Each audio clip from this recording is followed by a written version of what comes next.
सहनावतु सहनौ भुनक्तु सह वीर्यं करवावहै तेजस्विनावधीतमस्तु मा विद्विषावहै। ओम शांति शांति ಶಾಂತಿ. ಶ್ರೀಕೃಷ್ಣ ಸರ್ವವು ನಿನ್ನ ಸೇವೆಯಾಗಲಿ ಸ್ವಾಮಿ. ಎಲ್ಲ ಆಧ್ಯಾತ್ಮ ಬಂಧುಗಳಿಗೂ ನಮಸ್ಕಾರ ಮತ್ತು ಜ್ಞಾನದರ್ಶನಂ ವೇದಿಕೆಗೆ ಸ್ವಾಗತ. ಧ್ವನಿ ಗುರುದೇವದಾಗಿರಲಿ, ವಿಚಾರ ಪರಮಾತ್ಮನದಾಗಿರಲಿ, ಹಾಗೂ ಇದು ನನ್ನದಲ್ಲದ ಕರ್ಮವಾಗಲಿ. ಸಂತ ಗೋಸ್ವಾಮಿ ತುಳಸಿದಾಸ್ ಜಿಯವರ ಹನುಮಾನ್ ಚಾಲಿಸಾವನ್ನು ಚರ್ಚೆ ಮಾಡ್ತಾ ಬಂದಿದ್ದೀವಿ. ಅಷ್ಟಸಿದ್ಧಿ ನವನಿಧಿಕೆ ದಾತ.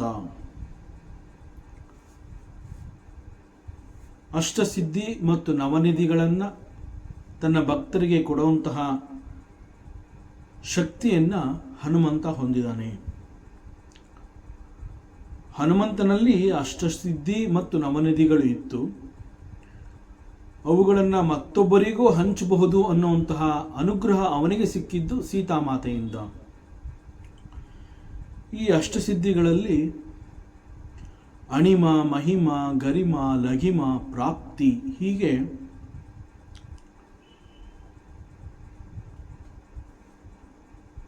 5 ಸಿದ್ಧಿಗಳನ್ನು ನಾವು ನೋಡಿದ್ವಿ.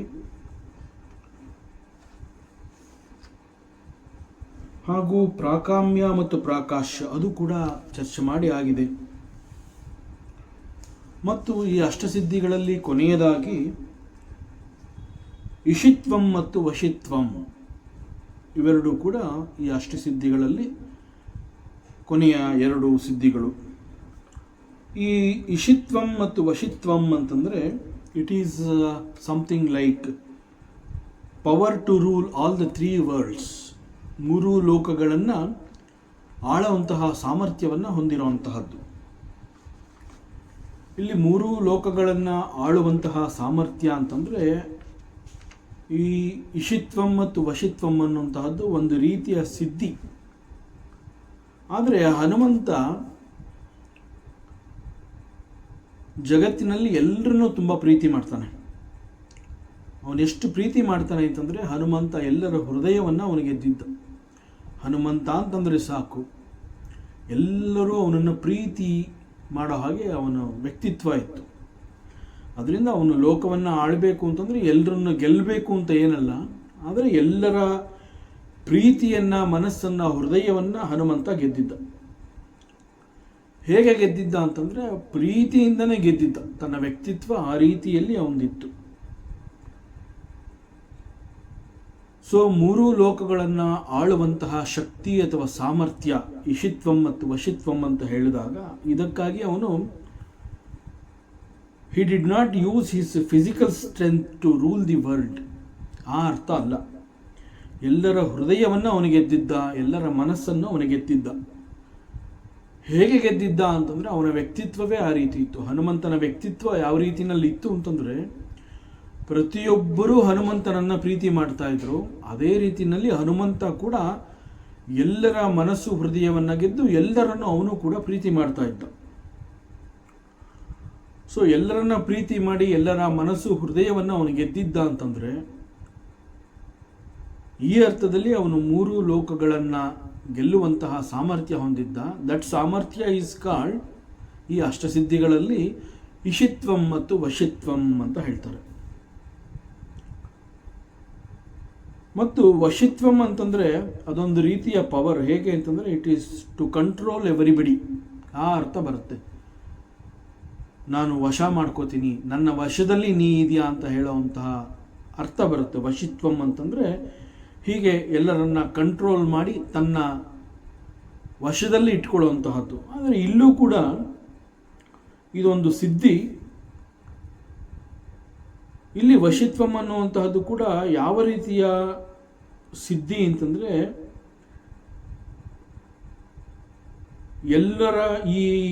ಎಲ್ಲರನ್ನೂ ಕೂಡ ಎಲ್ಲರೂ ಕೂಡ ಈ ಹನುಮಂತನನ್ನು ಫಾಲೋ ಮಾಡ್ತಾ ಇದ್ರು. ಆ ರೀತಿಯಲ್ಲಿ ಅವನ ವ್ಯಕ್ತಿತ್ವ ಇತ್ತು. ಆದರೆ ಅವನು ಯಾರನ್ನೂ ಏನು ಕಂಟ್ರೋಲ್ ಮಾಡ್ತಿರ್ಲಿಲ್ಲ. ನೀವೆಲ್ಲರೂ ನನ್ನನ್ನು ಫಾಲೋ ಮಾಡಿ ಅಂತ ಅವನು ಹೇಳ್ತಾ ಇರಲಿಲ್ಲ. ಆದರೆ ಅವನ ವ್ಯಕ್ತಿತ್ವನೇ ಆ ರೀತಿ ಇತ್ತು. ಯಾರೇ ಹನುಮಂತನನ್ನು ನೋಡಿದ್ರೂ ಕೂಡ ನಾನು ಆ ರೀತಿ ಆಗಬೇಕು, ನಾನು ಅವನನ್ನು ಅನುಸರಿಸಬೇಕು. ಹೀಗೆ ಅವನ ವ್ಯಕ್ತಿತ್ವ ಎಲ್ಲರ ಮೇಲೆ ಒಂದು ರೀತಿಯ ಪ್ರಭಾವವನ್ನು ಬೀರಿತ್ತು. ಸೊ ಹೀಗೆ ಅವನು ಎಲ್ಲರನ್ನು ಗೆದ್ದು ಅವರೆಲ್ಲರೂ ಅವನನ್ನು ಅನುಸರಿಸುವಂತೆ ಮಾಡಿದ್ದ. ಆದರೆ ಎಲ್ರಿಗೂ ಕೂಡ ಹನುಮಂತ ಅಷ್ಟು ಇಷ್ಟವಾಗಿದ್ದ. ಅವನ ವ್ಯಕ್ತಿತ್ವ ಈ ರೀತಿ ಇದ್ದಿದ್ದರಿಂದ ಎಲ್ಲರೂ ಕೂಡ ಅವನನ್ನು ಬಹಳ ಪ್ರೀತಿ ಮಾಡ್ತಾ ಇದ್ರು. ಪ್ರೀತಿ ಮಾಡಿ ಅವನನ್ನೇ ಅನುಸರಿಸ್ತಾ ಇದ್ರು, ಅವನನ್ನು ಫಾಲೋ ಮಾಡ್ತಾ ಇದ್ರು. ಹೇಗೆ ಅಂತಂದರೆ, ಉದಾಹರಣೆಗೆ ಶ್ರೀರಾಮಚಂದ್ರ ತಂದೆಯ ಮಾತಿನಂತೆ ವನವಾಸಕ್ಕೆ ಹೋಗಬೇಕು ಅಂತ ಹೇಳಿ ಕಾಡಿಗೆ ಹೊರಟು ನಿಂತಾಗ ಶ್ರೀರಾಮಚಂದ್ರನ ವ್ಯಕ್ತಿತ್ವ ಅಯೋಧ್ಯೆಯ ಪ್ರಜೆಗಳ ಮೇಲೆ ಯಾವ ರೀತಿಯಲ್ಲಿ ಪ್ರಭಾವ ಉಂಟು ಮಾಡಿತ್ತು ಅಂತಂದರೆ, ಅವನು ವನವಾಸಕ್ಕೆ ಹೊರಟು ನಿಂತಾಗ ಇಡೀ ಅಯೋಧ್ಯೆಯ ಪುರಜನಗಳು, ಇಡೀ ಪ್ರಜೆಗಳು ಅವನನ್ನು ಫಾಲೋ ಮಾಡ್ತಾರೆ. ಆ ರೀತಿಯಲ್ಲಿ ಶ್ರೀಕೃಷ್ಣ ಅವನು ಕೂಡ, ಅವನ ಪ್ರಭಾವ ಹೇಗಿತ್ತು ಅಂತಂದರೆ, ಅವನು when he was playing with the flute ಅಂತಂದರೆ, ಅವನ ಆ ಒಂದು ಮುರುಳಿಯ ಗಾನ, ಅವನು ಕೊಳಲನ್ನು ನುಡಿಸ್ತಾ ಇದ್ದಾಗ all the gopis and the cowboys and also the cows, ಆ ಎಲ್ಲ ಹಸುಗಳು, ಗೋಪಿಯರು ಅವರೆಲ್ಲರೂ ಕೂಡ ಆ ಮುರುಳಿಯ ಗಾನ ಹಾಗೂ ಶ್ರೀಕೃಷ್ಣನ ವ್ಯಕ್ತಿತ್ವಕ್ಕೆ ಸೋತು ಅವನ ಹಿಂದೆ ಹೋಗ್ತಾ ಇದ್ರು. ಆ ಒಂದು ಮಧುರ ಭಾವ ಮತ್ತು ಅವನ ಪ್ರಭಾವ ಇದೆಲ್ಲ ವ್ಯಕ್ತಿತ್ವಕ್ಕೆ ಸಂಬಂಧಪಟ್ಟಿರುವಂತಹದ್ದು. ಹೀಗೆ ಈ ವ್ಯಕ್ತಿತ್ವ ಅನ್ನುವಂತಹದ್ದು ಉತ್ತಮವಾಗಿದ್ದಾಗ, ಅದರ ಪ್ರಭಾವ ಅನ್ನುವಂತಹದ್ದು ಅನೇಕ ಜನಗಳ ಮೇಲೆ ಬಿದ್ದಾಗ, ಅವರೆಲ್ಲರೂ ಆ ಒಂದು ವ್ಯಕ್ತಿತ್ವವನ್ನು ಹೊಂದಿರುವಂತಹ ವ್ಯಕ್ತಿಯನ್ನು ತುಂಬ ಇಷ್ಟಪಡ್ತಾರೆ. ಇಷ್ಟಪಟ್ಟು ನಾನು ಹಾಗೆ ಆಗಬೇಕು ಅಂತ ಹೇಳಿ ಅವನನ್ನು ಫಾಲೋ ಮಾಡುವಂತಹದ್ದು. ಸೊ ದಿಸ್ ಈಸ್ ಕಾಲ್ಡ್ ಇಷಿತ್ವಂ ಅಂಡ್ ವಶಿತ್ವಂ. ಹನುಮಂತನ ಶಕ್ತಿ ಅಂತಂದರೆ ಇಷ್ಟು ಮಾತ್ರ ಅಲ್ಲ, he is the giver of ಅಷ್ಟಸಿದ್ಧಿ ಅಂಡ್ ನವನಿಧಿ. ಅಷ್ಟಸಿದ್ಧಿ ನವನಿಧಿಕೆ ದಾತ ಅಸಬರ ದೀನ ಜಾನಕಿ ಮಾತ. ಈ ಒಂದು ಸಾಮರ್ಥ್ಯ ಅವನಿಗೆ ಮೊದಲಿನಿಂದನೂ ಇತ್ತು. ಈ ಅಷ್ಟಸಿದ್ಧಿ ಮತ್ತು ನವನಿಧಿ ಅನ್ನುವಂಥದ್ದು ಅವನಲ್ಲಿ ಇತ್ತು. ಆದರೆ ಇವುಗಳನ್ನು ನಾನು ಮತ್ತೊಬ್ಬರಿಗೆ ಕೊಡಬಹುದು ಅನ್ನುವಂತಹ ಒಂದು ಜ್ಞಾನ ಅವನಿಗೆ ಗೊತ್ತಿರಲಿಲ್ಲ. ಹೀಗೆ ನೀನು ಎಲ್ರಿಗೂ ಕೊಡಬಹುದು ಅನ್ನುವಂತಹ ಒಂದು ವಿಚಾರವನ್ನು ತಿಳಿಸ್ಕೊಟ್ಟಿದ್ದು ಮತ್ತು ಅದನ್ನು ಅನುಗ್ರಹ ಮಾಡಿದ್ದು ಸೀತಾಮಾತೆ. ಅಶೋಕವನದಲ್ಲಿ ಸೀತೆಯನ್ನು ತುಂಬ ಇಂಪ್ರೆಸ್ ಮಾಡ್ತಾನೆ. ಅವಳ ಎದುರುಗಡೆ ಬಂದು ನಿಂತು ಶ್ರೀರಾಮನ ಗುಣಗಾನವನ್ನು ಮಾಡ್ತಾನೆ, ಅವನ ಚರಿತ್ರೆಯನ್ನು ಸ್ತುತಿ ಮಾಡ್ತಾನೆ. ಆಗ ಅವಳು ಶ್ರೀರಾಮಚಂದ್ರನನ್ನು ಯಾರು ಇಷ್ಟು ಚೆನ್ನಾಗಿ ಗುಣಗಾನ ಮಾಡ್ತಾ ಇದ್ದಾರೆ, ಅವನ ಎಲ್ಲ ಮಹಿಮೆಯನ್ನು ಇಷ್ಟು ಚೆನ್ನಾಗಿ ಹೇಳ್ತಾ ಇದ್ದಾರಲ್ಲ ಅಂತ ಹೇಳಿ ಅವಳು ನೋಡಿದಾಗ ಎದುರುಗಡೆ ಹನುಮಂತ ಬಹಳ ವಿನಯದಿಂದ ಬಹಳ ಸೂಕ್ಷ್ಮ ರೂಪದಿಂದ ಬಹಳ ವಿನಯವಂತನಾಗಿ ಅವಳ ಕಣ್ಣಿಗೆ ಕಾಣಿಸ್ಕೊತಾನೆ.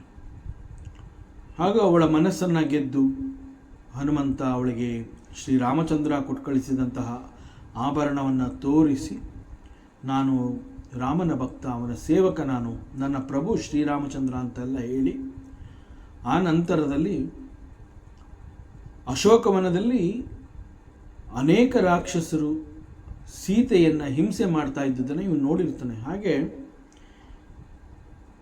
ಅದನ್ನೆಲ್ಲ ನೋಡಿದ ಮೇಲೆ ಆ ರಾಕ್ಷಸರುಗಳನ್ನು ಇವನಿಗೆ ಸಂಹಾರ ಮಾಡಬೇಕು, ಅವ್ರುಗಳಿಗೆಲ್ಲ ಶಿಕ್ಷಿಸಬೇಕು ಅಂತ ಹೇಳಿ ಸೀತೆಯ ಪರ್ಮಿಷನ್ ತಗೋತಾನೆ.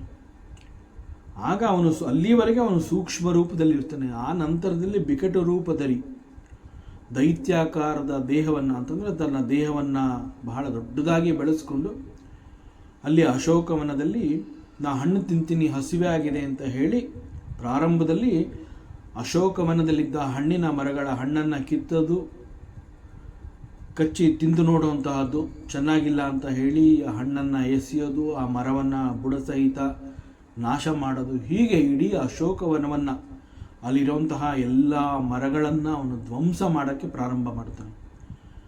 ಆಮೇಲೆ ರಾಕ್ಷಸರು ಬಂದಾಗ ಅವರೆಲ್ಲರನ್ನ ಇವನು ಸಂಹಾರ ಮಾಡ್ತಾನೆ.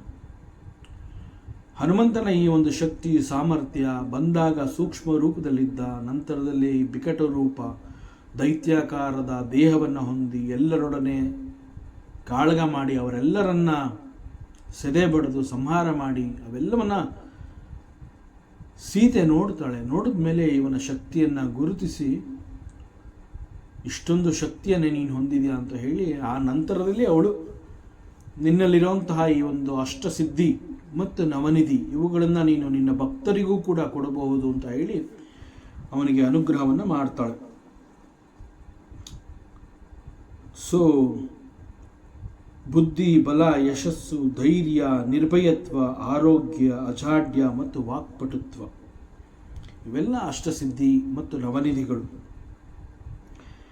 ಆ್ಯಕ್ಚುಲಾಗಿ ನವನಿಧಿಗಳು ಅಂತಂದಾಗ ಅದು ಕುಬೇರನಿಗೆ ಸೇರಿದಂತಹ ಒಂದು ಸಂಪತ್ತು, ಐಶ್ವರ್ಯ, ಅವುಗಳನ್ನು ಕೂಡ ಹನುಮಂತ ತನ್ನ ಭಕ್ತರಿಗೆ ಕರುಣಿಸ್ತಾನೆ. ಭಕ್ತರುಗಳಿಗೆ ಇವುಗಳೆಲ್ಲವನ್ನು ಕೊಡುವಂತಹ ಶಕ್ತಿಯನ್ನು ಸೀತೆಯಿಂದ ಅವನು ಸಂಪಾದನೆ ಮಾಡಿರ್ತಾನೆ. ನವನಿಧಿಗಳು ಅಂತ ಹೇಳಿದಾಗ ಅದು ಐಶ್ವರ್ಯವನ್ನು ಕುರಿತು ಹೇಳಿದರೂ ಕೂಡ ಹನುಮಂತ ತನ್ನ ಭಕ್ತರುಗಳಿಗೆ ರಾಮರಸವನ್ನೇ ಕೊಡ್ತಾನೆ. ರಾಮರಸ ಈಸ್ ಮಚ್ ಮೋರ್ ದ್ಯಾನ್ ನವನಿಧಿ ಅಂತಂದರೆ ಯಾವ ನವನಿಧಿಗಳು ಐಶ್ವರ್ಯ ಅಂತ ಹೇಳಿ ಐಶ್ವರ್ಯವನ್ನು ಅದು ಪ್ರತಿನಿಧಿಸುತ್ತೆ, ಅವೆಲ್ಲಕ್ಕಿಂತ ಬಹಳ ಉತ್ತಮವಾಗಿರೋದು, ಶ್ರೇಷ್ಠವಾಗಿರೋದು ಅಂತಂದರೆ ರಾಮರಸ. ಸೊ ರಾಮರಸವನ್ನೇ ತನ್ನ ಭಕ್ತರಿಗೆ ಕೊಡ್ತಾನೆ. ರಾಮರಸ ಒಂದು ಸಿಕ್ಕಿದ್ರೆ ಎಲ್ಲವೂ ಸಿಕ್ಕಿದಂತೆ ಅಂತ ಹೇಳಿ ಭಕ್ತರುಗಳಿಗೂ ಕೂಡ ಈ ರಾಮರಸದ ಬಗ್ಗೆ ಆಸಕ್ತಿ ಉಂಟಾಗುತ್ತೆ. ಸೊ ಅದನ್ನು ಇಲ್ಲಿ ಮುಂದಿನ ಚೌಪಾಯಿಯಲ್ಲಿ ಸಂತ ಗೋಸ್ವಾಮಿ ತುಳಸಿದಾಸ್ಜಿಯವರು ಹೇಳ್ತಾರೆ, ರಾಮರಸಾಯನ ತುಮ್ಹರೇ ಪಾಸ ಸದಾ ರಹೋ ರಘುಪತಿ ಕೆ ದಾಸ. ಮತ್ತು ಹನುಮಂತ ಅಂತ ಹೇಳಿದಾಗ ಅವನಲ್ಲಿ ಹೀಗೆ ಅನೇಕ ರೀತಿಯ ಶಕ್ತಿ, ಸಾಮರ್ಥ್ಯ, ವ್ಯಕ್ತಿತ್ವ ಹೀಗೆಲ್ಲ ಎಲ್ಲವೂ ಬಹಳ ಪ್ರಚಂಡವಾಗೇ ಇತ್ತು. ಇವುಗಳೆಲ್ಲದರ ಜೊತೆಗೆ ಹನುಮಂತನಿಗೆ ಒಂದು ರಹಸ್ಯವಾದ ಶಕ್ತಿ ಇತ್ತು. ಯಾವುದದು ಅಂತಂದರೆ ಇಟ್ ಈಸ್ ಎ ಜ್ಞಾನಶಕ್ತಿ ಆ್ಯಂಡ್ ಧ್ಯಾನ ಶಕ್ತಿ. ಯಾವ ರೀತಿಯ ಜ್ಞಾನ ಮತ್ತು ಯಾವ ಧ್ಯಾನ ಅಂತಂದರೆ, ಸಾಮಾನ್ಯವಾಗಿ ನಾವು ಮನಸ್ಸು ಅಂತ ಹೇಳಿದಾಗ ಮನಸ್ಸನ್ನು ನಾವು ಚಂಚಲ ಅಂತ ಹೇಳ್ತೀವಿ. ಮನಸ್ಸನ್ನು ನಿಗ್ರಹ ಮಾಡುವಂತಹದ್ದು ಬಹಳ ಕಷ್ಟ. ಗೀತೆಯಲ್ಲಿ ಒಂದು ಕಡೆ ಅರ್ಜುನ ಕೂಡ ಪರಮಾತ್ಮ ಶ್ರೀಕೃಷ್ಣನಿಗೆ ಹೇಳ್ತಾನೆ, ಈ ಮನಸ್ಸು ಅನ್ನುವಂತಹದ್ದು ಗಾಳಿಗಿಂತ ಬಹಳ ಶಕ್ತಿಯನ್ನು ಹೊಂದಿದೆ, ಅದು ಬಹಳ ವೇಗವಾಗಿ ಚಲಿಸುತ್ತೆ. ಮನಸ್ಸು ಕೂಡ ಗಾಳಿಯಂತೆ. ಗಾಳಿಯನ್ನು ಹೇಗೆ ತಡೆದಿಡುವಂತಹದ್ದು ಕಷ್ಟನೋ ಆ ರೀತಿಯಲ್ಲಿ ಮನಸ್ಸನ್ನು ನಿಗ್ರಹ ಮಾಡುವಂತಹದ್ದು ಕೂಡ ಬಹಳ ಕಷ್ಟ ಅಂತ ಮನಸ್ಸಿನ ಸ್ವಭಾವವನ್ನು ಕುರಿತು ಅರ್ಜುನ ಕೂಡ ಒಂದು ಕಡೆ ಹೇಳ್ತಾನೆ ಗೀತೆನಲ್ಲಿ. ಆ ರೀತಿಯಲ್ಲಿ ಇಲ್ಲಿ ಮನಸ್ಸು ಅಂತಂದಾಗ ಅದು ಮನಸ್ಸು ಅನ್ನುವಂತಹದ್ದು ಬಹಳ ಚಂಚಲ ಮತ್ತು ಮನಸ್ಸು ನಿರ್ಮಾಣವಾಗಿರುವಂತಹದ್ದು ಅಥವಾ ಮನಸ್ಸಿನ ಸ್ವಭಾವ ಅಂತಂದರೆ ಅದು ಜಗತ್ತನ್ನು ಇಷ್ಟಪಡುತ್ತೆ. ಅದು ಜಗತ್ತಿನಲ್ಲಿ ಮುನ್ನುಗ್ಗುವಂತೆಯೇ ಅದರ ನಿರ್ಮಾಣ ಆಗಿರುತ್ತೆ. ಮನಸ್ಸು ಅಂತಂದಾಗ ಅದು ಅಂತರ್ಮುಖಿ ಆಗೋದನ್ನು ಇಷ್ಟಪಡೋದಿಲ್ಲ, ಅದು ಜಗತ್ತನ್ನು ಪ್ರವೇಶಿಸಬೇಕು. ಹೀಗೆ ಮನಸ್ಸು ಅಂತ ಹೇಳಿದಾಗ ಸದಾಕಾಲ ಏನನ್ನು ಹುಡುಕುವಂತೆ ಮಾಡಿ ಅದು ಜಗತ್ತನ್ನು ಪ್ರವೇಶ ಮಾಡುತ್ತೆ. ಜಗತ್ತಿನಲ್ಲಿರುವಂತಹ ಅನೇಕ ವಸ್ತುಗಳನ್ನು ನೋಡಿ ಅವುಗಳಿಗೆ ಆಕರ್ಷಿತವಾಗುತ್ತೆ. ಯಾಕೆ ಹೀಗೆ ಅಂತಂದರೆ ಇಟ್ ಈಸ್ ಬಿಕಾಸ್ ಆಫ್ ಮನಸ್ಸು ಅಂತಂದರೆ ಹಾಗೆ ಮನಸ್ಸಿನ ಚಂಚಲತೆ. ಮನಸ್ಸು ಒಂದು ಕಡೆ ಇರೋದಕ್ಕೆ ಇಷ್ಟಪಡೋದಿಲ್ಲ. ಅದಕ್ಕೆ ಅದನ್ನು ಅಸ್ಥಿರ ಅಂತ ಹೇಳ್ತಾರೆ. ಸ್ಥಿರ ಅಂತಂದರೆ ಗಟ್ಟಿಯಾಗಿ ಒಂದು ಕಡೆ ಕೂತಿರೋಂತಹದ್ದು. ಆದರೆ ಮನಸ್ಸು ಅಂತ ಹೇಳಿದಾಗ ಅದರ ಸ್ವಭಾವದಲ್ಲಿ ಆ ಒಂದು ಚಂಚಲತೆ ಇರುವ ಕಾರಣದಿಂದ ಅದನ್ನು ಅಸ್ಥಿರ ಅಂತ ಕೂಡ ಹೇಳ್ತಾರೆ. ಹೀಗೆ ಮನಸ್ಸನ್ನು ಒಂದು ಕಡೆ ಇಟ್ಕೊಳ್ಳುವಂತಹದ್ದು ಬಹಳ ಕಷ್ಟ. ಯಾಕೆ ಅಂತಂದರೆ ಮನಸ್ಸು ಅಲೆದಾಡೋದಕ್ಕೆ ಮೊದಲ ಪ್ರಾಧಾನ್ಯವನ್ನು ಕೊಡುತ್ತೆ. ಮನಸ್ಸು ಜಗತ್ತನ್ನು ನೋಡಿ ಜಗತ್ತಿನ ಒಳಗೆ ಮುನ್ನುಗ್ಗುವಂತೆ ಅದು ಜಗತ್ತನ್ನು ಪ್ರವೇಶ ಮಾಡುತ್ತೆ. ಜಗತ್ತನ್ನು ಇಷ್ಟಪಡುವಷ್ಟು ಅದು ಜಗದೀಶ್ವರನನ್ನು ಮನಸ್ಸು ಇಷ್ಟಪಡೋದಿಲ್ಲ. ಆದರೆ ಹನುಮಂತನ ಶಕ್ತಿ, ಅವನ ಒಂದು ಜ್ಞಾನ ಶಕ್ತಿ ಅಥವಾ ಧ್ಯಾನ ಶಕ್ತಿ ಹೇಗಿತ್ತು ಅಂತಂದರೆ, keeping the mind in Bhagwan, it is possible for Hanumantha. ತನ್ನ ಮನಸ್ಸನ್ನು ಸ್ಥಿರವಾಗಿ ನಿಲ್ಲಿಸಿಕೊಂಡು ಅದನ್ನು ಭಗವಂತನ ಮೇಲೆ ಇರಿಸೋದಕ್ಕೆ ಅವನಿಗೆ ಸಾಧ್ಯವಾಗಿರುತ್ತೆ. ಅಂತಹ ಜ್ಞಾನ ಮತ್ತು ಏಕಾಗ್ರತೆ ಅವನಲ್ಲಿತ್ತು. ಇದು ಒಂದು ರೀತಿಯ ಸಾಮರ್ಥ್ಯ. ಇದು it is not possible for everybody.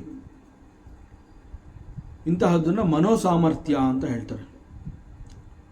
ಹೀಗೆ ಹನುಮಂತ ಸಂಪೂರ್ಣವಾಗಿ ತನ್ನ ಮನಸ್ಸನ್ನು ಭಗವಂತನ ಮೇಲೆ ಸದಾಕಾಲ ಇಟ್ಟಿರುವಂತಹ ಒಂದು ಸಾಮರ್ಥ್ಯವನ್ನು ಹೊಂದಿದ್ದ.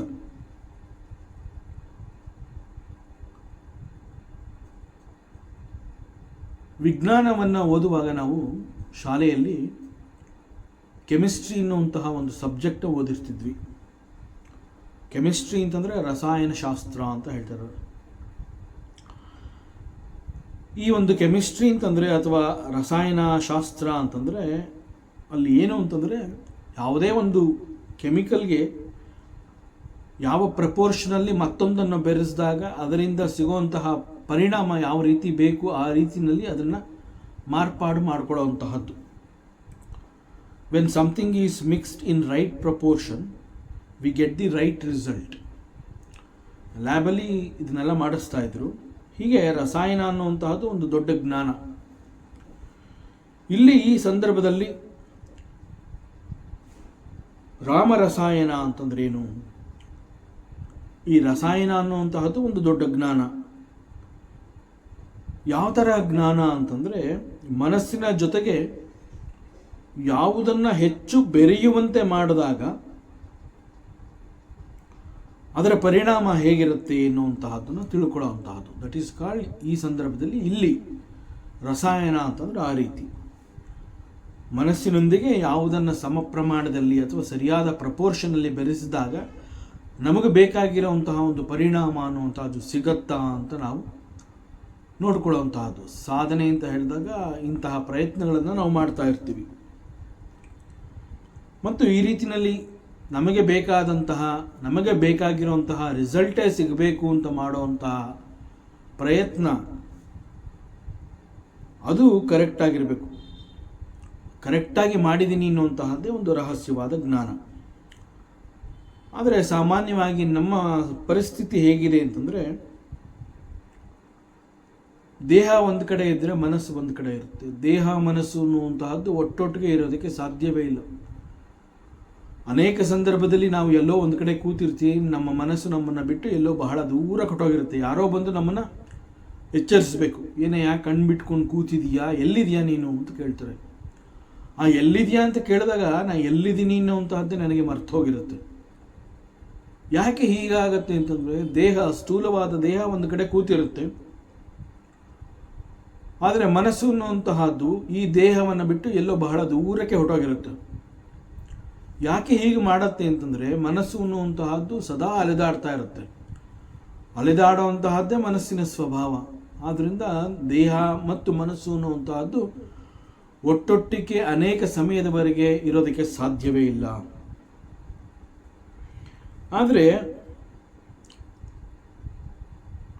ಇಲ್ಲಿ ವೇದಾಂತದ ಹಿನ್ನೆಲೆಯಿಂದ ಸಾಧನೆ ಅಂತ ಕರೆದಾಗ ಅಲ್ಲಿ ದೇಹ ಮತ್ತು ಮನಸ್ಸು ಅನ್ನುವಂತಹದ್ದು ಒಟ್ಟಿಗೆ ಇದ್ದು ಅವು ಬೆರೆತು ಕೆಲಸವನ್ನು ಮಾಡಬೇಕು. ಆಗ ಪರಿಣಾಮ ಅನ್ನುವಂತಹದ್ದು ಬಹಳ ಚೆನ್ನಾಗಿರುತ್ತೆ. ಆಗ ಉತ್ತಮವಾದ ಫಲವನ್ನು ನಿರೀಕ್ಷಿಸಬಹುದು. ಅದರಿಂದ ಇಲ್ಲಿ ವೇದಾಂತದಲ್ಲಿ ಸಾಧನೆ ಅಂತ ಹೇಳಿದಾಗ ಆ ಮಾಡುವಂತಹ ಕೆಲಸದಲ್ಲಿ ಅಲ್ಲಿ ಏನೇ ಒಂದು ಕರ್ಮವನ್ನು ನಾವು ಮಾಡ್ತೀವಿ, ಆ ಕರ್ಮದಲ್ಲಿ ಮನಸ್ಸು ಮತ್ತು ದೇಹ ಒಟ್ಟಿಗೆ ಬೆರೆತು ಅಲ್ಲಿ ಕೆಲಸವನ್ನು ಮಾಡಬೇಕು, ಕರ್ಮವನ್ನು ಮಾಡಬೇಕು. ಆಗ ನಾವೇನು ಅಂದ್ಕೊಂಡಿರ್ತೀವಿ ಅಂತಹ ಒಂದು ಒಳ್ಳೆಯ ಪರಿಣಾಮ, ಉತ್ತಮವಾದ ರಿಸಲ್ಟ್ ಅನ್ನುವಂತಹದ್ದು ಸಿಗತ್ತೆ. ಈ ರಸ ಅನ್ನುವಂತಹದ್ದು ಇದನ್ನು ನಮ್ಮ ವೇದಾಂತದಲ್ಲಿ ವಾಸನ ಅಂತ ಹೇಳ್ತಾರೆ. ಆದರೆ ಸಾಮಾನ್ಯವಾಗಿ ವೇದಾಂತದಲ್ಲಿ ವಾಸನ ಅಂತ ಹೇಳಿದಾಗ ಅದನ್ನು ಕರ್ಮ ಅಂತ ಕರಿತೀವಿ. ವಾಸನ ಅನ್ನುವಂತಹದ್ದು ಪೂರ್ವ ಕರ್ಮಗಳು ಬಹಳ ಸೂಕ್ಷ್ಮ ರೂಪದಿಂದ ಚಿತ್ತದಲ್ಲಿ ಇರುತ್ತೆ, ಸೂಕ್ತ ಸಮಯದಲ್ಲಿ ಅವು ಪ್ರಕಟವಾಗತ್ತೆ ಅಂತ ಹೇಳ್ತೀವಿ. ಸೊ ಆ ಕರ್ಮಗಳು ಹೇಗೆ ಹೊರಗೆ ಬಂತು ಅಂತಂದರೆ ಅದು ವಾಸನಾ ರೂಪದಿಂದ ಇತ್ತು, ಸೂಕ್ಷ್ಮ ರೂಪದಿಂದ ಇತ್ತು. ಅದು ಬರಬೇಕಾದಂತಹ ಸಮಯದಲ್ಲಿ ತನ್ನನ್ನು ತಾನು ಪ್ರಕಟಗೊಳಿಸ್ಕೊಳ್ತು ಅಂತ ಹೇಳ್ತಾರೆ. ಹೀಗೆ ವಾಸನಾ ಅಂತಂದರೆ ಸಾಮಾನ್ಯವಾಗಿ ಅದನ್ನು ನಾವು ಸೂಕ್ಷ್ಮ ರೂಪದಿಂದ ಕೂಡಿರುವಂತಹ ಕೆಲವು ಕರ್ಮಫಲಗಳು ಅಥವಾ ಕರ್ಮಗಳು ಅಂತ ಹೇಳ್ತೀವಿ. ಆದರೆ ಇಲ್ಲಿ ರಸ ಅಂತ ಏನು ಹೇಳ್ತೀವಿ, ಈ ರಸ ಅನ್ನುವಂತಹದ್ದು ಕೂಡ ಒಂದು ರೀತಿಯ ವಾಸನ. ಬಹಳ ಸೂಕ್ಷ್ಮವಾದ ವಿಚಾರ, ಗಂಭೀರವಾಗಿ ಆಲೋಚನೆ ಮಾಡಿದ್ರೆ ಗೊತ್ತಾಗುತ್ತೆ. ಎಸ್, ದಿಸ್ ರಸ ಅಂತ ಹೇಳ್ತಾ ಇರುವಂತಹದ್ದು ವಾಸನ ಅನ್ನೋದು ಗೊತ್ತಾಗುತ್ತೆ. ಮತ್ತು ವಾಸನ ಅಂತ ಹೇಳಿದಾಗ ಇಟ್ ಈಸ್ ಆಲ್ವೇಸ್ ಇನ್ ಬೀಜರೂಪ. ಬೀಜರೂಪ ಅಂತಂದಾಗ ಅದು ಮ್ಯಾನಿಫೆಸ್ಟ್ ಆಗಿಲ್ಲ ಅಂತ ಅರ್ಥ. ಹೇಗೆ ಅಂತಂದರೆ, ಈಗ ಒಂದು ಸಣ್ಣ ಬೀಜ, ಆ ಒಂದು ಸಣ್ಣ ಬೀಜದಲ್ಲಿ ದೊಡ್ಡ ಆಲದ ಮರ ಇದೆ ಎನ್ನುವಂತಹದ್ದು ಕಾಣೋದಿಲ್ಲ.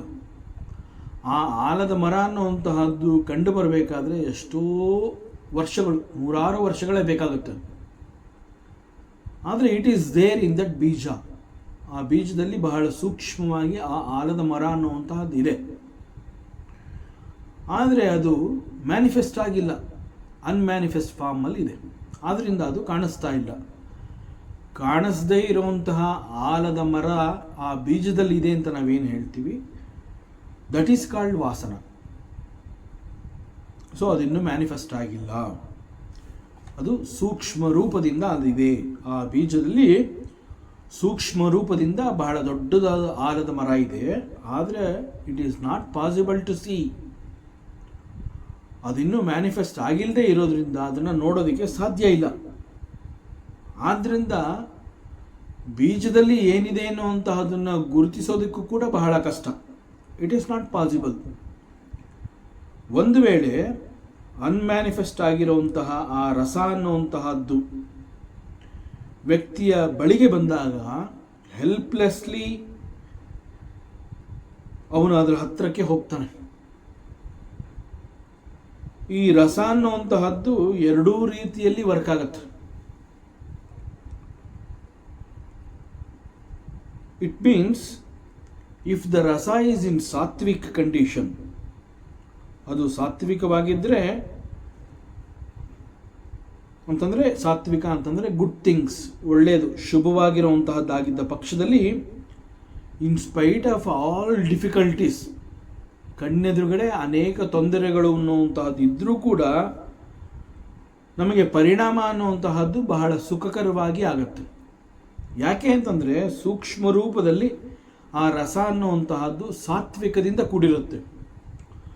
ಸಾತ್ವಿಕದಿಂದ ಕೂಡಿರುವಂತಹ ಆ ರಸ ಅನ್ಮ್ಯಾನಿಫೆಸ್ಟ್ ಆಗಿರೋದ್ರಿಂದ ಪರಿಣಾಮ ಅನ್ನುವಂತಹದ್ದು ಗೊತ್ತಿಲ್ಲ. ಅದು ಯಾವುದೇ ಪರಿಣಾಮವನ್ನು ಕೊಡಬಹುದು.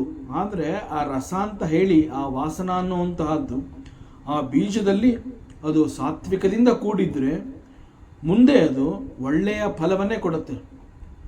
ಆ ಫಲವನ್ನು ಕೊಡುವ ಮುಂಚೆ ಅನೇಕ ರೀತಿಯ ಡಿಫಿಕಲ್ಟೀಸ್, ಅನೇಕ ತೊಂದರೆಗಳು ನಮಗೆ ಎದುರಾಗಬಹುದು. ಆದರೆ ಅವೆಲ್ಲವನ್ನು ನಾವು ಭೇದಿಸಿಕೊಂಡು ಹೊರಗಡೆ ಬರ್ತೀವಿ. ಯಾಕೆ ಅಂತಂದರೆ ನಮ್ಮ ಯೋಗದಲ್ಲಿ ಉತ್ತಮವಾದ ಫಲದ ಒಂದು ಯೋಗ ಇರುತ್ತೆ. ಅದಿದ್ದರಿಂದ ಅದು ಎಲ್ಲ ಡಿಫಿಕಲ್ಟೀಸ್ಗಳನ್ನು ಭೇದಿಸಿಕೊಂಡು ಆ ಸಾತ್ವಿಕ ರಸ ಆ ಬೀಜದಲ್ಲಿರುತ್ತೆ. ಸಾತ್ವಿಕ ರಸ ಅನ್ನುವಂತಹದ್ದು ವಾಸನಾ ರೂಪದಲ್ಲಿರುತ್ತೆ. ಮುಂದೆ ಆ ಒಂದು ಸೂಕ್ತ ಸಮಯದಲ್ಲಿ ಅದರಿಂದ ಒಂದು ಶುಭ ಫಲ ಅನ್ನುವಂತಹದ್ದು ಸಿಗುತ್ತೆ. No doubt about it. ಹೇಗೆ ಅಂತಂದರೆ, ಉದಾಹರಣೆಗೆ ಈ ರಸ ಅನ್ನುವಂತಹದ್ದು ಒಂದು ವೇಳೆ ಯಾವುದೋ ಒಂದು ಪುರಾತನವಾದ ದೇವಸ್ಥಾನಕ್ಕೆ ಹೋಗುವಂತಹ ಒಂದು ಫಲ ಆ ಒಂದು ರಸದಲ್ಲಿ ಇದ್ದ ಪಕ್ಷದಲ್ಲಿ ಅನೇಕ ಸಂದರ್ಭಗಳು ನಾವು ಯಾವುದೋ ಒಂದು ದಿಕ್ಕಿನಲ್ಲಿ ಇರ್ತೀವಿ, ಆ ಪುರಾತನ ದೇವಸ್ಥಾನ ಮತ್ತೊಂದು ದಿಕ್ಕಿನಲ್ಲಿರುತ್ತೆ. ಎಂದಿಗೂ ಕೂಡ ನಾವಂತಹ ಒಂದು ದೇವಸ್ಥಾನಕ್ಕೆ ಹೋಗಬೇಕು ಅನ್ನುವಂತಹ ಬಯಕೆ ನಮ್ಮಲ್ಲಿ ಇರೋದಿಲ್ಲ. ಯಾಕೆ ಅಂತಂದರೆ ನಾವಿರೋದು ಒಂದು ಕಡೆ, ಅದಿರೋದು ಒಂದು ಕಡೆ, ನಮ್ಮ ಆಸಕ್ತಿ ಕೂಡ ಆ ಮಾರ್ಗದಲ್ಲಿ ಇರಲಿಲ್ಲ. ಆದರೂ ಕೂಡ ಆ ರಸ ಅನ್ನುವಂತಹದ್ದು ಅಲ್ಲಿ ಆ ರೀತಿ ಸೂಕ್ಷ್ಮವಾಗಿದ್ದ ಪಕ್ಷದಲ್ಲಿ ಅವುಗಳು ಫಲಿಸುವಂತೆ ಆಗೋದಕ್ಕೋಸ್ಕರವಾಗಿ ಅನೇಕ ರೀತಿಯ ಬೇರೆ ಬೇರೆ ಸಂದರ್ಭಗಳು ಒಂದಕ್ಕೊಂದು ಸೇರಿಕೊಂಡು ಅಲ್ಲಿ ಅನೇಕ ಸನ್ನಿವೇಶಗಳು ಅಲ್ಲಿಗೆ ಹೋಗುವಂತೆ ಮಾಡಿ ಆ ಒಂದು ಪುರಾತನ ದೇವಸ್ಥಾನವನ್ನು ವಿಸಿಟ್ ಮಾಡುವಂತಹ ಒಂದು ಸಂದರ್ಭ ನಮಗೆ ಸಿಕ್ಕೇ ಸಿಗುತ್ತೆ. ನಾವು ಇಂತಹ ಅನೇಕ ಅನುಭವಗಳನ್ನು ನಾವು ಜೀವನದಲ್ಲಿ ನಮಗೆ ಬಂದಿರುತ್ತೆ. ನಾವೇ ಹೇಳ್ತೀವಿ, ನಾನು ಅಂದ್ಕೊಂಡೇ ಇರಲಿಲ್ಲ ಈ ರೀತಿ ಆಯಿತು. ನಾನು ಅಂದ್ಕೊಂಡೇ ಇರಲಿಲ್ಲ ಅಂತಂದರೆ ನಾನು ಎಕ್ಸ್ಪೆಕ್ಟೇ ಮಾಡಿರಲಿಲ್ಲ. ಎಂದೂ ಕೂಡ ನನ್ನ ನಿರೀಕ್ಷಣೆ ಅದರ ಬಗ್ಗೆ ಇರಲಿಲ್ಲ. ಆದರೆ ಏಕಾಏಕಿ ನನಗೆ ಸಿಕ್ತು. ಈ ಏಕಾಏಕಿ ನನಗೆ ಸಿಕ್ತು ಅಂತಂದಾಗ ಆ ಏಕಾಏಕಿ ಅದು ಸಿಗುವುದಕ್ಕೆ ಮುಂಚೆಯಲ್ಲಿ ಅನೇಕ ಸಂದರ್ಭಗಳು ಒದಗಿ ಬಂದು ಅನೇಕ ಬೇರೆ ಬೇರೆ ಸನ್ನಿವೇಶಗಳು ಸೃಷ್ಟಿಯಾಗಿ ಆ ಮೂಲಕ ಯಾವುದು ಆಗಬೇಕಾಗಿದೆ ಅದು ಆಗುವಂತೆ ಮಾಡುತ್ತೆ, ಅದು ಒದಗಿ ಬರುತ್ತೆ. ಈ ರಸ ಅನ್ನುವಂತಹದ್ದು ಈ ರೀತಿಯಲ್ಲಿ ವರ್ಕ್ ಆಗುತ್ತೆ. ನಮ್ಮ ವ್ಯಕ್ತಿತ್ವ ಅನ್ನುವಂತಹದ್ದು ಅಲ್ಲಿ ಬಹಳ ಆಳವಾಗಿ ಬೇರೂರಿರುತ್ತೆ. ಈ ಒಂದು ರಸವನ್ನು ಭಗವಂತನ ಕಡೆಗೆ ಹರಿಸಬೇಕು ಅಂತಂದಾಗ ಏನೋ ಒಂದು ಒಳ್ಳೆಯ ಧಾರ್ಮಿಕ ಕೆಲಸ ಮಾಡುವಂತಹ ದಿಕ್ಕಿನಲ್ಲಿ ನಮ್ಮ ರಸ ಹರಿಯುವಂತಿರಬೇಕು. ಹೀಗಾಗಬೇಕು ಅಂತಂದರೆ ನನ್ನ ಪ್ರಾರಂಭ ಎಲ್ಲಿಂದ ಆಗಬೇಕು, ಹೇಗೆ ಮಾಡಬೇಕು, ಮತ್ತು ಇಂತಹ ಪ್ರಶ್ನೆ ಈಗ ಈ ಸಂದರ್ಭದಲ್ಲಿ ಯಾಕೆ ಬಂದಿದೆ ಅಂತಂದರೆ, ರಸವನ್ನು ನಾನು ಕಂಟ್ರೋಲ್ ಮಾಡೋದಕ್ಕೆ ಸಾಧ್ಯ ಇಲ್ಲ. ಫಸ್ಟ್ ಆಫ್ ಆಲ್ ಅದು ಸೂಕ್ಷ್ಮ ರೂಪದಲ್ಲಿರುತ್ತೆ, ಬೀಜ ರೂಪದಲ್ಲಿರುತ್ತೆ, ಅನ್ಮ್ಯಾನಿಫೆಸ್ಟ್ ರೂಪದಲ್ಲಿರುತ್ತೆ. ಮತ್ತು ಅನ್ಮ್ಯಾನಿಫೆಸ್ಟ್ ರೂಪದಲ್ಲಿರುವಂತಹ ಆ ರಸ ನನ್ನನ್ನು ಡೈರೆಕ್ಟ್ ಮಾಡುತ್ತೆ.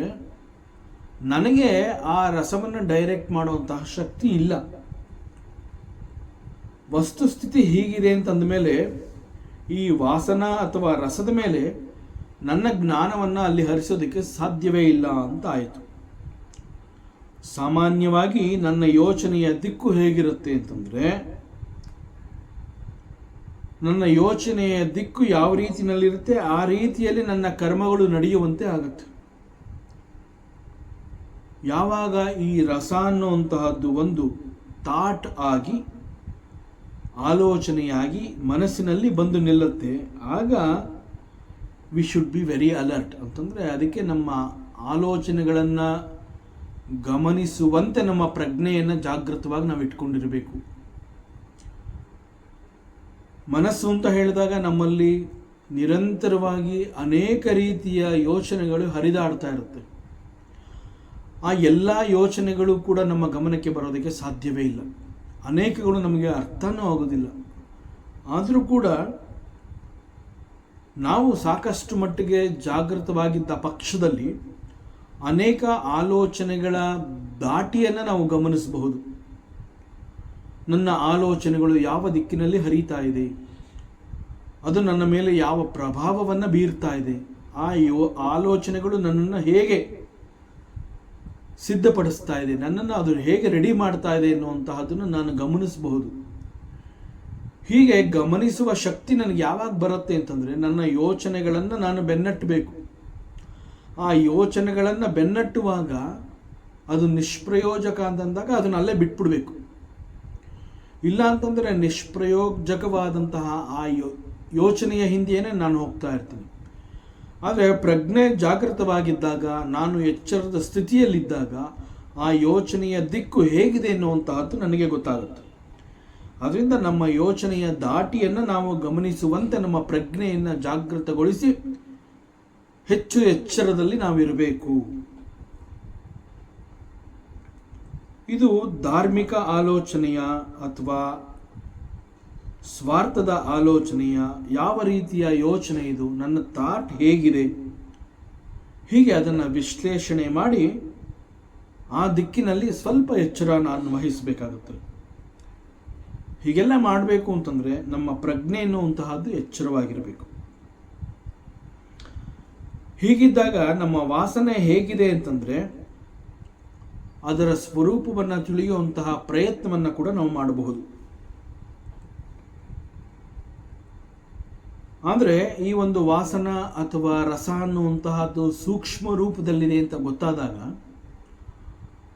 ಅದು ನನ್ನನ್ನು ಡೈರೆಕ್ಟ್ ಮಾಡುತ್ತೆ, ನನಗೆ ಅದರ ಸ್ವರೂಪ ಗೊತ್ತಾಗೋದಿಲ್ಲ ಅನ್ನುವಂತಹದ್ದು ಎಷ್ಟು ಸತ್ಯವೋ ಅದೇ ರೀತಿಯಲ್ಲಿ ಈ ಒಂದು ವಾಸನ ಅನ್ನುವಂತಹದ್ದು ನನ್ನ ಪ್ರಜ್ಞೆ ಎಚ್ಚರವಾಗಿದ್ದಾಗ ಅದರ ಸ್ವರೂಪವನ್ನು ತಿಳಿಯುವಂತಹ ಪ್ರಯತ್ನಕ್ಕೆ ನನ್ನನ್ನು ಅದು ತಳ್ಳುತ್ತೆ. ಈ ಒಂದು ಪ್ರಜ್ಞೆ ಇಷ್ಟೊಂದು ಆಕ್ಟಿವ್ ಆಗಿ ವರ್ಕ್ ಮಾಡತ್ತೆ ಅಂತಂದರೆ ಈ ಒಂದು ಪ್ರಿವಿಲೇಜ್, ಈ ಒಂದು ಪ್ರಜ್ಞೆಯನ್ನು ಎಚ್ಚರಿಸಿಕೊಳ್ಳುವಂತಹ ಶಕ್ತಿ ಕೇವಲ it is possible only for the man kind, ಕೇವಲ ಮನುಷ್ಯರುಗಳಿಗೆ ಸಿಕ್ಕಿರುವಂತಹ ಒಂದು ವರ ಇದು. ಇಂತಹ ಒಂದು ಅವಕಾಶ ಬೇರೆ ಇನ್ಯಾವ ಪ್ರಾಣಿ ಪಕ್ಷಿಗಳಿಗೂ ಕೂಡ ಇಲ್ಲ. ಪ್ರಾಣಿ ಪಕ್ಷಿಗಳು ಅಂತ ಹೇಳಿದಾಗ ಅವುಗಳಿಗೆ ಸ್ವಾತಂತ್ರ್ಯವೇ ಇಲ್ಲ. ಉದಾಹರಣೆಗೆ ಒಂದು ಸಿಂಹ ಅಂತ ನಾವೇನು ಹೇಳ್ತೀವಿ, ಆ ಸಿಂಹ ಅಂತಂದರೆ ಅದು ಬೇಟೆಯಾಡಿ ಮತ್ತೊಂದು ಪ್ರಾಣಿಯನ್ನು ಕೊಂದು ತನ್ನ ಹೊಟ್ಟೆಯನ್ನು ತುಂಬಿಸ್ಕೊಳ್ಳುವಂತಹದ್ದು, ಅದು ಪ್ರಾಣಿ ಸ್ವಭಾವ. ಈ ಸಿಂಹ ಬಲಶಾಲಿಯಾದ ಪ್ರಾಣಿ, ತನ್ನ ಪಂಜವನ್ನು ಉಪಯೋಗಿಸಿಕೊಂಡು ಬೇರೊಂದು ಪ್ರಾಣಿಯ ಮೇಲೆ ದಾಳಿ ಮಾಡಿ ಅಟ್ಯಾಕ್ ಮಾಡಿ ಆ ಪ್ರಾಣಿಯನ್ನು ಸೀಳಿ ಅದನ್ನು ಆಹಾರವನ್ನಾಗಿ ಮಾಡಿಕೊಂಡು ತಿನ್ನುತ್ತೆ.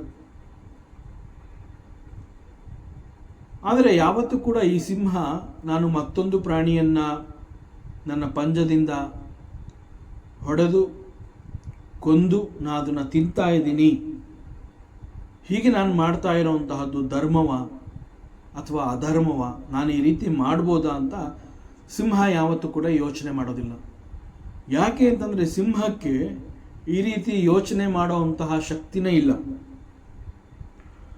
ಯೋಚನೆ ಮಾಡುವಂತಹ ಶಕ್ತಿ ಸಿಂಹ ಅಂತಲ್ಲ, ಯಾವ ಪ್ರಾಣಿಗೂ ಇಲ್ಲ. ಈ ಕಾರಣದಿಂದ ಪ್ರಾಣಿಗಳು ಮಾಡುವಂತಹ ಕರ್ಮದಲ್ಲಿ ಅವುಗಳಿಗೆ ಫಲ ಅನ್ನುವಂತಹದ್ದು ಇಲ್ಲ. ಆ ರೀತಿಯಲ್ಲಿ ಸಿಂಹ ಒಂದು ಪ್ರಾಣಿಯನ್ನು ಕೊಂದು ತಿಂದಾಗ ಅದಕ್ಕೆ ಪಾಪದ ಫಲ ಅನ್ನುವಂತಹದ್ದು ಅಂಟೋದಿಲ್ಲ. ಇದಕ್ಕೆ ಮುಖ್ಯ ಕಾರಣ ಏನು ಅಂತಂದರೆ ಯಾವುದೇ ಪ್ರಾಣಿ ಪಕ್ಷಿಗಳಿಗೂ ಕೂಡ ಈ ಒಂದು ವಿವೇಕ ಅಂತಂದರೆ ಮನಸ್ಸು ಬುದ್ಧಿ ಅನ್ನುವಂತಹದ್ದು, ಅದನ್ನು ಹೇಗೆ ಉಪಯೋಗಿಸ್ಕೋಬೇಕು ಅನ್ನುವಂತಹದ್ದನ್ನು ವಿಶ್ಲೇಷಣೆ ಮಾಡುವಂತಹ ಶಕ್ತಿಯನ್ನು ಈ ಪ್ರಾಣಿ ಪಕ್ಷಿಗಳಿಗೆ ಸಿಕ್ಕಿಲ್ಲ. ಇದು ಸಿಕ್ಕಿರುವಂತಹದ್ದು ಕೇವಲ ಮನುಷ್ಯರಿಗೆ ಮಾತ್ರ. ಮನುಷ್ಯ ಮಾತ್ರ ತಾನು ಮಾಡುವಂತಹ ಕರ್ಮ,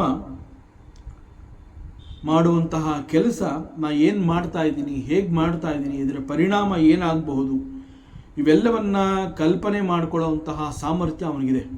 ನಾನು ಮಾಡ್ತಾ ಇರೋವಂತಹದ್ದು ಸರಿನಾ ತಪ್ಪಾ, ಇದು ಧರ್ಮದಿಂದ ಕೂಡಿದೆಯಾ ಅಧರ್ಮದಿಂದ ಕೂಡಿದೆಯಾ, ನಾನು ಮಾಡುವಂತಹ ಕೆಲಸ ಎಲ್ಲರಿಗೂ ಒಳ್ಳೆಯದಾಗತ್ತಾ ಅಥವಾ ಇದು ಕೇವಲ ನನ್ನ ಸ್ವಾರ್ಥನ, ಹೀಗೆ ಎಲ್ಲವೂ ಅವನಿಗೆ ತಿಳಿದು ಬರುತ್ತೆ. ಎಲ್ಲವನ್ನ ತಿಳ್ಕೊಳ್ಳುವಂತಹ ಸಾಮರ್ಥ್ಯ ಕೂಡ ಅವನು ಹೊಂದಿದ್ದಾನೆ. ಹೇಗೆ ಹೊಂದಿದ್ದಾನೆ ಅಂತಂದರೆ ಅವನಿಗೆ ಮನಸ್ಸು ಬುದ್ಧಿ ಅನ್ನುವಂತಹದ್ದಿದೆ, ವಿವೇಕ ಅನ್ನುವಂತಹ ಒಂದು ಅಂತಂದರೆ ವಿವೇಕ ಅಂತಂದರೆ what is right what is not right ಅಂತ ಒಂದು ವಿಚಾರವನ್ನು ತುಲನೆ ಮಾಡುವಂತಹ ಶಕ್ತಿಯನ್ನು ಮನುಷ್ಯ ಹೊಂದಿದ್ದಾನೆ. That shakti are that samarthya, that capacity is called the viveka. ಹೀಗೆ ವಿವೇಕವನ್ನು ಬಳಸಿ ಅವನು ಕೆಲಸವನ್ನು ಮಾಡ್ಕೋಬೇಕು ಅನ್ನುವಂತಹದ್ದು highest expectation for the man. ಒಬ್ಬ ಮನುಷ್ಯ ಅಂತಂದಾಗ ಅವನು ತನ್ನ ಪ್ರಜ್ಞೆಯನ್ನು ಉಪಯೋಗಿಸಿಕೊಂಡು ತಾನು ಮಾಡ್ತಾ ಇರುವಂತಹ ಕರ್ಮ ಅದು ಒಳ್ಳೆಯದಾ ಕೆಟ್ಟದಾ ಅದನ್ನು ಯೋಚಿಸಿ ಮಾಡಬೇಕು. ಯಾಕೆ ಯೋಚಿಸಿ ಮಾಡಬೇಕು ಅಂತಂದರೆ ಅವನಿಗೆ ಯೋಚನೆ ಮಾಡುವಂತಹ, ವಿವೇಕ ಮಾಡುವಂತಹ ಕೆಪಾಸಿಟಿ ಇದೆ. ಇರೋಂತಹ ಕೆಪಾಸಿಟಿ, ಅಬಿಲಿಟಿನ ಅವನು ಉಪಯೋಗಿಸಿಕೊಂಡು ಉತ್ತಮವಾದ ಕರ್ಮವನ್ನು ಅವನು ಮಾಡಬೇಕು. ಅವನು ಯಾಕೆ ಕರ್ಮವನ್ನು ಮಾಡಬೇಕು ಅಂತಂದರೆ ಒಂದು ಸಮಾಜಕ್ಕೆ ಅವನು ಒಂದು ಕೊಡುಗೆಯನ್ನು ಕೊಡಬೇಕಾಗುತ್ತೆ. ಯಾಕೆ ಅಂತಂದರೆ ಮನುಷ್ಯ ಅಂತ ಹೇಳಿದಾಗ ಅವನು ಅನೇಕಗಳನ್ನು ಪಡೆದಿರ್ತಾನೆ ಸಮಾಜದಿಂದ ಅನೇಕಗಳನ್ನು ಪಡೆದಿದ್ದಾನೆ ಅಂತಂದರೆ ಅನೇಕ ಕೈಗಳು, ಕಾಣದ ಕೈಗಳು ಅವನಿಗೆ ಅನೇಕಗಳು ಸಿಗುವಂತೆ ಮಾಡಿರುತ್ತೆ. ಸೊ ಅನೇಕರ ಕಾರಣಗಳಿಂದ ಅವನಿಗೆ ಅನೇಕಗಳು ಸಿಕ್ಕಿದೆ ಅಂತಂದ ಮೇಲೆ ಇಟ್ ಈಸ್ ಹಿಸ್ ಧರ್ಮ, ಹಿಸ್ ಕರ್ತವ್ಯ, his responsibility that he should also act in such A way that he should help the society. ಅಂತಹ ಒಂದು ಉತ್ತಮವಾದ ಕೆಲಸವನ್ನು ಅವನು ಮಾಡಬೇಕಾಗತ್ತೆ. ಆದರೆ ತನ್ನಲ್ಲಿರುವಂತಹ ಒಂದು ಸಾಮರ್ಥ್ಯವನ್ನು, ವಿವೇಕವನ್ನು ಅವನು ಉಪಯೋಗಿಸಿಕೊಳ್ಳದೆ ಒಂದು ವೇಳೆ ಅವನು ಪಾಪದ ಕರ್ಮಗಳನ್ನು ಮಾಡಿದ್ರೆ ಪಾಪದ ಫಲಗಳಿಂದ ಅವನು ತಪ್ಪಿಸ್ಕೊಳ್ಳೋದಕ್ಕೆ ಸಾಧ್ಯವೇ ಇಲ್ಲ. ಪಾಪದ ಕರ್ಮ ಮಾಡುವಂತಹ ಮುಂಚೆ ತನ್ನ ಯೋಚನೆಯ ದಾಟಿಯನ್ನು ಗಮನಿಸಿ ಅದರ ದಿಕ್ಕನ್ನು ಬದಲಿಸಿಕೊಳ್ಳುವಂತಹ ಕೆಪಾಸಿಟಿ ಮನುಷ್ಯನಿಗೆ ಇದೆ, ಬೇರೆ ಇನ್ಯಾರಿಗೂ ಇಲ್ಲ. ಅದರಿಂದ ನಾನು ಇಂತಹ ಕೆಲಸವನ್ನು ಮಾಡಿದ್ರೆ ಇದು 4 ಜನಕ್ಕೆ ತೊಂದರೆ ಆಗತ್ತೆ ಅನ್ನೋದು ನನಗೆ ಗೊತ್ತಾದಾಗ better I should stop this, I should not do this. ಹೀಗೆ ಅವನು ತನ್ನ ಯೋಚನೆಯ ದಾಟಿಯನ್ನು ಬದಲಿಸಿಕೊಳ್ಳುವಂತಹ ಸಾಮರ್ಥ್ಯವನ್ನು ಅವನು ಹೊಂದಿದ್ದಾನೆ. ಆದ್ದರಿಂದ ಅಂತಹ ಸಾಮರ್ಥ್ಯ ಅವನಿಗಿರೋದ್ರಿಂದ ಯೋಚನೆಯ ದಿಕ್ಕನ್ನು ಬದಲಿಸ್ಕೋಬೇಕಾಗತ್ತೆ. ಅವನು ಏನು ಮಾಡಬೇಕು, ಏನು ಮಾಡಬಾರ್ದು ಅವೆಲ್ಲವನ್ನು ಅವನು ತಿಳಿದು ಮಾಡಬೇಕಾಗತ್ತೆ.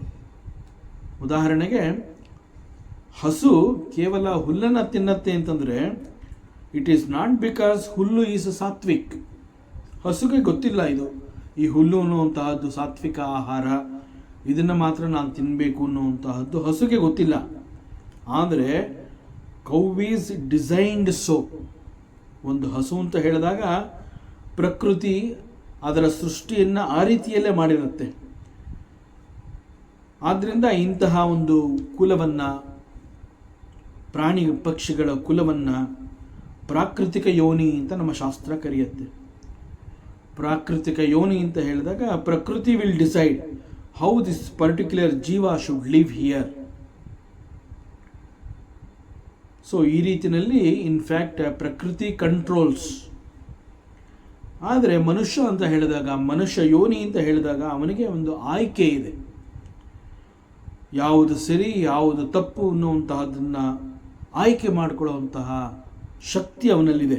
ಆದ್ದರಿಂದ ಸರಿಯಾದದನ್ನು ಆರಿಸಿಕೊಳ್ಳುವಂತಹ ಜಾಣ್ಮೆ, ಯೋಗ್ಯತೆ ಮತ್ತು ವಿವೇಚನೆ ಇವೆಲ್ಲವೂ ಮನುಷ್ಯನಲ್ಲಿ ಇದೆ. So he should use this viveka. ಹೀಗೆ ಇವೆಲ್ಲವನ್ನ ದಿನನಿತ್ಯದಲ್ಲಿ ಅವನು ಪ್ರಾಕ್ಟೀಸ್ ಮಾಡ್ತಾ ಬರಬೇಕು. ದಟ್ ಈಸ್ ಕಾಲ್ಡ್ ಸಾಧನೆ. ಹೀಗೆ ದಿನನಿತ್ಯದಲ್ಲಿ ಇದನ್ನು ಅಭ್ಯಾಸ ಮಾಡ್ತಾ ಬಂದು ನಮ್ಮನ್ನು ನಾವು ಸರಿಪಡಿಸ್ಕೋತಾ ಬರಬೇಕಾಗತ್ತೆ. ಸೊ ರಸ ಅಂತಂದರೆ ಇಟ್ ಈಸ್ ಇನ್ ಅನ್ಮ್ಯಾನಿಫೆಸ್ಟ್ ರೂಪದಲ್ಲಿರುತ್ತೆ, ಅದನ್ನು ಗಮನಿಸಲು ಸಾಧ್ಯವಿಲ್ಲ, ನಿಜ.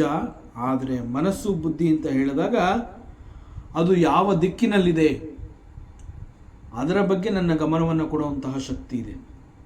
ಸೊ ಅದನ್ನು ನಾನು ಅಬ್ಸರ್ವ್ ಮಾಡಬಹುದು, ಅದನ್ನು ನಾನು ಸರಿ ಮಾಡ್ಕೋಬಹುದು. ಒಂದು ವೇಳೆ ನನ್ನ ಯೋಚನೆಯ ದಾಟಿ, ನನ್ನ ಯೋಚನೆಯ ದಿಕ್ಕು ಸರಿಯಾದ ಮಾರ್ಗದಲ್ಲಿ ಹೋಗ್ತಾ ಇಲ್ಲ ಅಂತಂದಾಗ ಆ ದಿಕ್ಕನ್ನು ಬದಲಿಸಿ ಸರಿಯಾದ ಮಾರ್ಗದಲ್ಲಿ ಹೋಗುವಂತೆ ಮಾಡಿಕೊಳ್ಳುವಂತಹ ಸ್ವಾತಂತ್ರ್ಯ ಮತ್ತು ಆ ಆಯ್ಕೆ ನಮಗಿದೆ. So we can reach out to the mind and thoughts. ಆದರೆ we cannot see the rasa. ವಾಸನಾ ರಸ ಅಂತ ಹೇಳಿದಾಗ ಅದನ್ನು ನಾವು ನೋಡೋದಕ್ಕೆ ಸಾಧ್ಯವೇ ಇಲ್ಲ. ಆದರೆ ಇಲ್ಲಿ ಹನುಮಂತನ ವಿಚಾರಕ್ಕೆ ಬಂದಾಗ ಇಲ್ಲಿ ರಾಮರಸಾಯನ ತುಮ್ಹರೇ ಪಾಸ. ಹನುಮಂತನ ರಸ ಇರುವಂತಹದ್ದು ರಾಮನ ಬಳಿ ಮಾತ್ರ, ಬೇರೆ ಇನ್ನೆಲ್ಲೋ ಅಂತಂದರೆ ನಿರಂತರವಾಗಿ ಅವನ ಗಮನ, ಅವನ ಮನಸ್ಸು, ಅವನ ಧ್ಯಾನ, ಅವನ ಚಿತ್ತ ಇವೆಲ್ಲವೂ ರಾಮನ ಹತ್ರನೇ ಇರುತ್ತೆ. That is what is said here. Rama ರಸಾಯನ ತುಮ್ಹರೇ ಪಾಸ. ಸದಾಕಾಲ ಪ್ರಭು ಶ್ರೀ ರಾಮಚಂದ್ರನ ಮೇಲೆ ಅವನ ಮನಸ್ಸಿರುತ್ತೆ. ಸದಾಕಾಲ ಅವನಿಗೆ ಅದೇ ಕೆಲಸ, ಶ್ರೀರಾಮಚಂದ್ರನ ಸೇವೆ. ರಾಮ ಅಂತಂದರೆ ಅವನಿಗೆ ಪ್ರಭುವಿನ ಸೇವೆ ಬಿಟ್ಟರೆ ಉಳಿದಂತೆ ಬೇರೆ ಎಲ್ಲೂ ಕೂಡ ಅವನು ಗಮನವನ್ನು ಹರಿಸೋದಕ್ಕೆ ಸಾಧ್ಯವೇ ಇಲ್ಲ. ಯಾಕೆ ಅಂತಂದರೆ ತನ್ನ ಮನಸ್ಸನ್ನು ನಿರಂತರವಾಗಿ ರಾಮಚಂದ್ರನ ಮೇಲೆ ಅವನು ಹರಿಸಿರ್ತಾನೆ. ತನ್ನ ಮನಸ್ಸು, ತನ್ನ ಗಮನ, ತನ್ನ ಪ್ರಜ್ಞೆ, ತನ್ನ ಸೇವೆ ಎಲ್ಲವೂ ಕೂಡ ರಾಮಚಂದ್ರನ ಬಳಿ ಇರೋ ಹಾಗೆ ನಿರಂತರವಾಗಿ ಅಲ್ಲಿಟ್ಟಿರುವಂತಹ ಶಕ್ತಿಯನ್ನು ಅವನು ಹೊಂದಿದ್ದಾನೆ. That is what is said.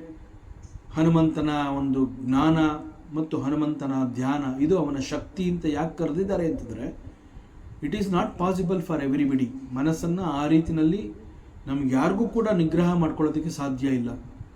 ಆದರೆ ಹನುಮಂತ, ಅವನ ಶಕ್ತಿ, ಅವನ ಧ್ಯಾನ, ಅವನ ಜ್ಞಾನ ಹೇಗಿತ್ತು ಅಂತಂದರೆ ಸಂಪೂರ್ಣವಾಗಿ ತನ್ನ ಮನಸ್ಸನ್ನು ಪ್ರಭು ಶ್ರೀರಾಮಚಂದ್ರನ ಮೇಲೆ ನಿರಂತರವಾಗಿ ಇರಿಸಿ, ರಾಮಚಂದ್ರನ ಸೇವೆ ಬಿಟ್ಟರೆ ನನಗೆ ಇನ್ನೇನೂ ಇಲ್ಲ, ಉಳಿದಂತೆ ಇನ್ನೆಲ್ಲೂ ಕೂಡ ನನ್ನ ಮನಸ್ಸು ಇಲ್ಲ, ಆ ರೀತಿಯಲ್ಲಿ ಅವನ ಗಮನ ಪ್ರಭು ಶ್ರೀರಾಮಚಂದ್ರನ ಮೇಲೆ ಇರುತ್ತೆ.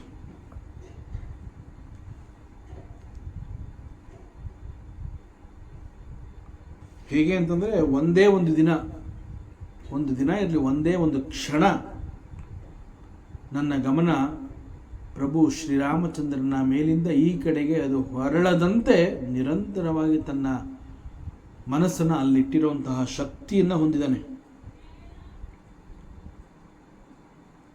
ಈಗ ನಮಗೆ ಕೆಲವು ಅಭ್ಯಾಸಗಳಾಗಿರುತ್ತೆ. ದಿನನಿತ್ಯದಲ್ಲಿ ಸ್ವಾಧ್ಯಾಯ ಅಥವಾ ಕೆಲವೊಂದು ಮಂತ್ರಗಳನ್ನು ದಿನನಿತ್ಯದಲ್ಲಿ ಹೇಳ್ಕೊಳ್ಳುವಂತಹದ್ದು, ಇದನ್ನು ನಾವು ರೂಢಿ ಮಾಡಿ ಇಟ್ಕೊಂಡ್ಬಿಟ್ರೆ ನಾವು ಯಾವುದೇ ಒಂದು ಊರಿಗೆ ಹೋಗಲಿ, ನಾವು ಎಲ್ಲೇ ಇರಲಿ,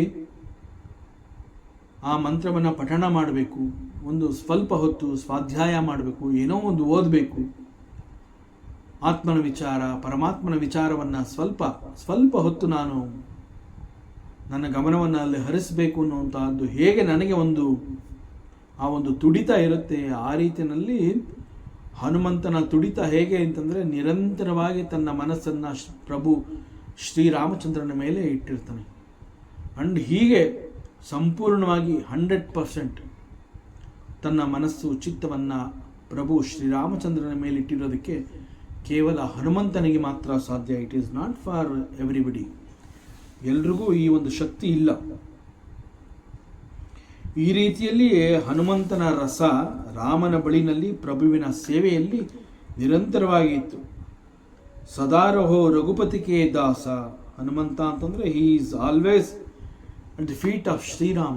ನಾವು ಎಲ್ಲಿ ಒಂದು ಶ್ರೀರಾಮಚಂದ್ರ ಮತ್ತು ಹನುಮಂತನ ಒಂದು ಚಿತ್ರವನ್ನು ನಾವೆಲ್ಲೇ ನೋಡಿದ್ರೂ ಕೂಡ ಹನುಮಂತ ಪ್ರಭು ಶ್ರೀರಾಮಚಂದ್ರನ ಪಾದಗಳ ಬಳಿ ಕುಳಿತು ಕೈಗಳನ್ನು ಜೋಡಿಸಿಕೊಂಡು ಕಣ್ಣೀರು ಸುರಿಸುತ್ತಾ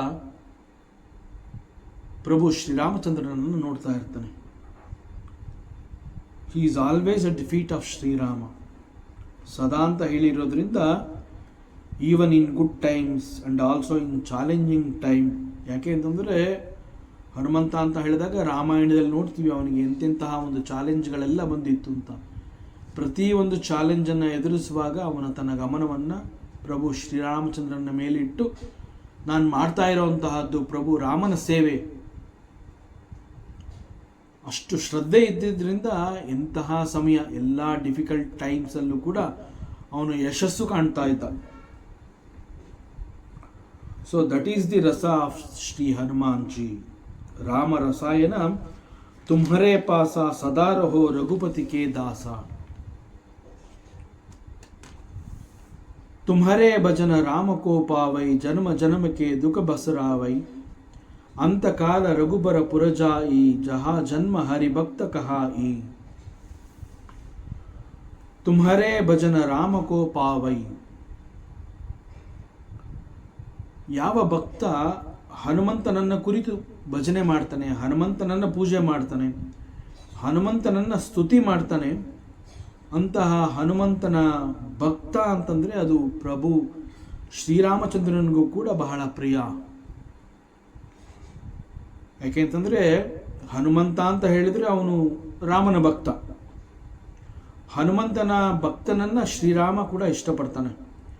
ಯಾಕೆ ಅಂತಂದರೆ ಈ ಭಕ್ತ ನನ್ನ ಭಕ್ತನನ್ನು ಸ್ತುತಿ ಮಾಡ್ತಾ ಇದ್ದಾನೆ, ನನ್ನ ಭಕ್ತನನ್ನು ಭಕ್ತಿ ಮಾಡ್ತಾ ಇದ್ದಾನೆ, ಈ ಭಕ್ತ ನನ್ನ ಭಕ್ತನನ್ನು ಆರಾಧನೆ ಮಾಡ್ತಾ ಇದ್ದಾನೆ. So devotees are worshipping Hanuman ಅಂತ ಹೇಳಿದ್ರೆ ಪ್ರಭು ಶ್ರೀರಾಮನಿಗೆ ಬಹಳ ಸಂತೋಷ.